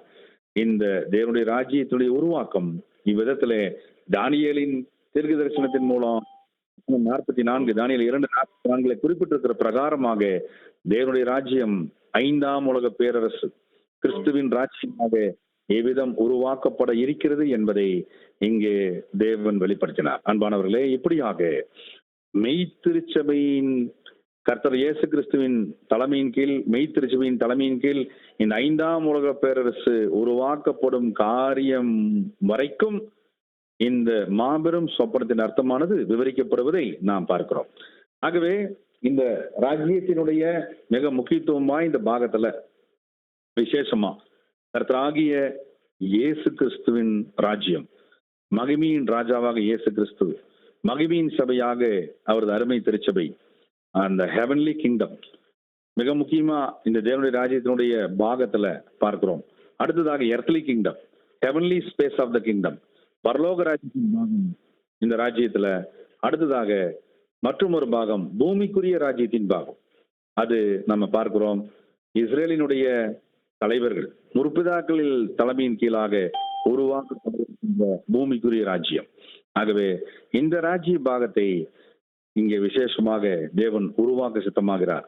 அது எப்படிப்பட்ட விதத்தில் உருவாக்கப் போகிறார் என்பதை தானியேல் 2ஆம் அதிகாரம் 44ஆம் வசனமானது தீர்க்க தரிசன பாஷையிலே, அடையாள பாஷை முறையிலே விளக்குகின்றது என்பதைத்தான் இங்கே நம்ம பார்க்கிறோம். அன்பானவர்களே, இவளை குறித்து நாம் தியானிக்கும் பொழுது எபிரேயருக்கு எழுதின நிருபம் 11ஆம் அதிகாரம் 35ஆம் வசனத்தை நாம் வாசிக்க கேட்போம். வாசிக்கலாம். எபிரேயர் 11:35. ஸ்திரீகள் சாக கொடுத்த தங்களுடையவர்களை உயிரோடு எழுந்திருக்க பெற்றார்கள். வேறு சிலர் மேன்மையான உயிர்த்தெழுதலை அடையும்படிக்கு விடுதலை பெற சம்மதியாமல் வாதிக்கப்பட்டார்கள். ஆமன்பானவர்களே, இந்த ஆவிக்குரிய மாபெரும் சத்தியம் குறிப்பாக பூமிக்குரிய ராஜ்யத்தின் பாகத்துல இங்கே உயிர் தெழுப்பப்பட இருக்கின்ற மேன்மையான இந்த விசுவாச வீரர்கள், அவர்கள் பெற இருக்கின்ற உயிர்த்தெழுதல் மேன்மையான உயிர்த்தெழுதல், பெட்டர் ரிசரக்ஷன் என்று சொல்லப்படக்கூடிய தேவ தயவினால் அருளப்படும் மாபெரும் ஒரு உயிர்த்தெழுதல்.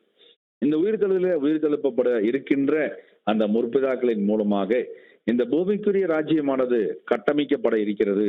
ஆமன்பானவர்களே, அது கட்டமைக்கப்படும் பொழுது எவ்விதமான நீதியின் பரிபாலனத்தை, நீதியின் செயல்பாடுகளையும் மற்றும் தெய்வீக வழிநடத்தலையும் உள்ளடக்கியதா இருக்கிறது என்பதை ஏசாயா தீர்க்கதரிசியின் புஸ்தகம் 29ஆம் அதிகாரம் வசன பகுதிகள் 22 முதல் 24 முடிய நாம் வாசிக்க கேட்போம். ஏசாயா 29ஆம் அதிகாரம் 22 முதல் 24 முடிய.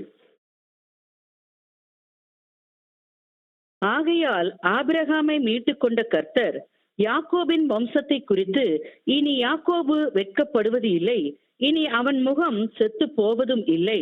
அவன் என் கரங்களின் செயலாகிய தன் பிள்ளைகளை தன் நடுவிலே காணும்போது என் நாமத்தை பரிசுத்தப்படுத்துவார்கள். யாக்கோபின் பரிசுத்தரை அவர்கள் பரிசுத்தப்படுத்தி இஸ்ரவேலின் தேவனுக்கு பயப்படுவார்கள். வழுவி போகிற மனதை உடையவர்கள் புத்திமான்களாகி முறுமுறுக்கிறவர்கள் உபதேசம் கற்றுக்கொள்வார்கள். ஆமன்பான சகோதர சகோதரிகளே, பூமிக்குரிய ராஜ்யத்தின் பாகத்திலே நம் பிதாவாகிய தேவனுடைய மாபெரும் தெய்வீக திட்டமானது இப்படிப்பட்ட விதத்திலே இஸ்ரேலின் முற்பிதாக்கள் மூலம் செயல்படுத்தப்பட இருக்கிறது. அதற்கு கர்த்தர், மகிமையின் கர்த்தராக இயேசு கிறிஸ்து தாமே ஆவிக்குரிய தேவனுடைய ராஜ்யத்தின் பாகத்திலிருந்து தலைவராக இருந்து 5ஆம் உலக பேரரசினுடைய மாபெரும் தெய்வீக வல்லமையை பயன்படுத்தி மிகப்பெரிய சீர்திருத்தத்தை, மிகப்பெரிய விசேஷித்த தெய்வீக திட்டத்தை கொடுத்து, ஆசீர்வாதத்தை அதன் மூலமாக கொடுத்து ஆபிரகாமின் உடன்படிக்கையை நிறைவேற்ற வல்லவராய் இருக்கிறார். ஆகவேதான் இந்த விசேஷித்த தெய்வீக ராஜ்யத்தின் செயல்பாட்டின் காரணமாக சகல உலக ராஜ்யங்களையும் அதை நீக்கி போட்டு தானோ என்றென்றைக்கும் நிற்கக்கூடிய நித்திய ராஜ்யமாக மகிமையின் கர்த்தராக இயேசு கிறிஸ்து மற்றும் அவரது மகிமையின் திருச்சபை மூலமாக நிலைநிற்கப்பட இருக்கிறது என்ற மாபெரும் விசேஷித்த தெய்வீகத்தை தேவன் சொப்பனமாக அந்த முதல் சாம்ராஜ்யமாகிய பாபிலோன் சாம்ராஜ்யத்தின் முதல் சக்கரவர்த்தியாகிய நேபுகாத் நேச்சாருக்கு அனுமதி கொடுத்து காண வைத்தார். அந்த அனுமதி கொடுத்து காண வைத்த சொப்பனத்தையும் அதன் ஞான அர்த்தத்தையும் அவரது தாசனாகி தானியேலுக்கு வெளிப்படுத்தி, தானியேல் வகுப்பாராக இருக்கக்கூடிய மெய்த்திருச்சபைக்கும் அந்த விசேஷித்த தயவை கொடுத்து தெய்வீக ராஜ்யத்தின் உடன் அங்கங்களாகும் நல்வாய்ப்பை தேவன் அருளுகிறார். ஆகவேதான் இந்த மாபெரும் இந்த விசேஷித்த மற்றும் அதன் அர்த்தம் எப்படிப்பட்டதா இருக்கிறது என்பதை தானியேல் விவரிக்கும் பொழுது, தானியேல் 2ஆம் அதிகாரம் 45ஆம் வசனம் வாசிக்கலாம். நாம் கடந்து வந்திருக்கிறோம், படிங்க. தானியேல் 2:45. இனிமேல் சம்பவிக்க போகிறதை மகாதேவன் ராஜாவுக்கு தெரிவித்திருக்கிறார். சொப்பனமானது நிச்சயம், அதன் அர்த்தம் சத்தியம் என்றான்.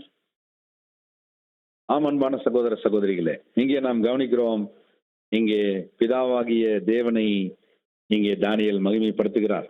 இனிமேல் சம்பவிக்க போகிறவர்களை மகாதேவன், மாபெரும் சர்வ வல்லமையுள்ள தேவன் ராஜாவுக்கு தெரிவித்திருக்கிறார். 25 நூற்றாண்டுகளுக்கு மேலாக இனி நடக்க போகின்ற விசேஷித்த பிரம்மாண்ட தெய்வீக திட்டம், தலைமுறைகள் கடந்து இறுதி நாட்கள் வரைக்கும் நீடிக்க இருக்கின்ற அந்த மாபெரும் தெய்வீக திட்டத்தினுடைய விசேஷித்த காரியம் முதல் சாம்ராஜ்யின் சக்கரவர்த்தியாகிய நேபுகாத் நேச்சாருக்கு தெரிவிக்கப்பட்டிருக்கிறது. அதன் அர்த்தம் விளக்கப்பட்டிருக்கிறது என்பதை இனி வரும் உயிர்த்தெழுதலின் காலத்திலே கர்த்தர் இயேசு கிறிஸ்துவின் தலைமையின் கீழாக உயிர்த்தெழுப்பப்பட இருக்கின்ற நேபுகாத் நேச்சர், பாபிலோன் சாம்ராஜ்யின் சக்கரவர்த்தி நேபுகாத் நேச்சர் உயிரோடு எழுந்து வந்து கர்த்தர் இயேசுவினால் உயிர்த்தெழுப்பப்பட்டு அவர் சாட்சி கூற இருக்கிறார். ஒட்டுமொத்த உலகத்திற்கும் அவருக்கு கீழான ஆதிக்கத்தின் கீழ் இருக்கக்கூடிய அந்த 120 தேசங்களுக்கும் அவர் உயிர்த்தெழுந்து வந்து சாட்சி கூறினால் உலக ஜனங்கள் எப்படிப்பட்ட விதத்தில் ஏற்றுக்கொள்வார்கள்? முழுமையாக ஏற்றுக்கொள்வார்கள். ஆமன்பானவர்களே, ஏனென்றால் அந்த காலத்திலே 25 நூற்றாண்டுகளுக்கு முன்பதாக இருந்த ஒரே சாம்ராஜ்யம் பாபிலோனிய சாம்ராஜ்யம். அவர்களுக்கு பின்னாடி வந்தவங்க தான் மற்ற சாம்ராஜ்யங்கள் எல்லாம். ஆகவே அந்த ராஜ்யங்களுக்கெல்லாம் வேறாயிருந்த இந்த பாபிலோனிய சாம்ராஜ்ய சக்கரவர்த்தி நேபுகாத் நேச்சர் அந்த காலத்துல எவ்வளவு வல்லமை பெற்றவர் என்பதை சரித்திரத்தின் பக்கங்களிலே பின்னோக்கி பயணித்தால் அனைத்து உலக மக்களும் அறிவார்கள், இயல்பாக யதார்த்தமாக. ஆகவேதான் நாம் பார்க்கிறோம் 45ல இனிமேல் சம்பவிக்க போகிறதை மகாதேவன் ராஜாவுக்கு தெரிவித்திருக்கிறார். காரணங்கள் உண்டு, அதற்கான காரணங்கள், அதில் ஒன்றை நாம் இப்போது பார்த்தோம். அன்பானவர்களே, ஆகவே இந்த சொப்பனம் அதன் அர்த்தம் தேவன் சத்தியமாகவே வைத்திருக்கிறார் என்பதை தானியேல் விளக்கினார். ஆகவே நம் சர்வ வல்லமையுள்ள பிதாவாகி தேவனுக்கு இங்கே ராஜா இனி மகிமை செலுத்த இருக்கிறார். அந்த மகிமை செலுத்தும் விதம், அதற்கே உரிய நோக்கங்களை நாம் அடுத்த வகுப்பில் தியானிக்க இருக்கிறோம். ஆகவே அன்பான சகோதர சகோதரிகளே, நாம் பிதாவாகி தேவனுடைய மகத்தான மகத்துவங்களையும் மாட்சிமைகளையும் தேவனுடைய தாசனாகி தானியேல் எவ்விதமாக அவர் பயபக்தியோடு அவர் ஒப்பு கொடுத்து அந்த மகிமைகளையும் மாட்சிமைகளையும் வெளிப்படுத்தினதை நாம் கவனிக்கிறோம். அதே போல நாமும் தானியேல் வகுப்பாராக இருந்து பிதாவாகி தேவனுக்கு நமது வாழ்க்கையில முழுமையான விசுவாசத்தையும் பயபக்தியையும் மனத்தாழ்மையும் கொடுத்து நாம் அவரை தொடர்ந்து நமது அர்ப்பணிப்பின் மூலம் சேவிக்க தேவன் தாமே கிருபை செய்வாராக. பொறுமையோடு சத்தியங்களை கேட்ட நம் அனைவரையும் இந்த சத்தியங்களின்படி ஜீவிக்க வழிநடத்துவாராக.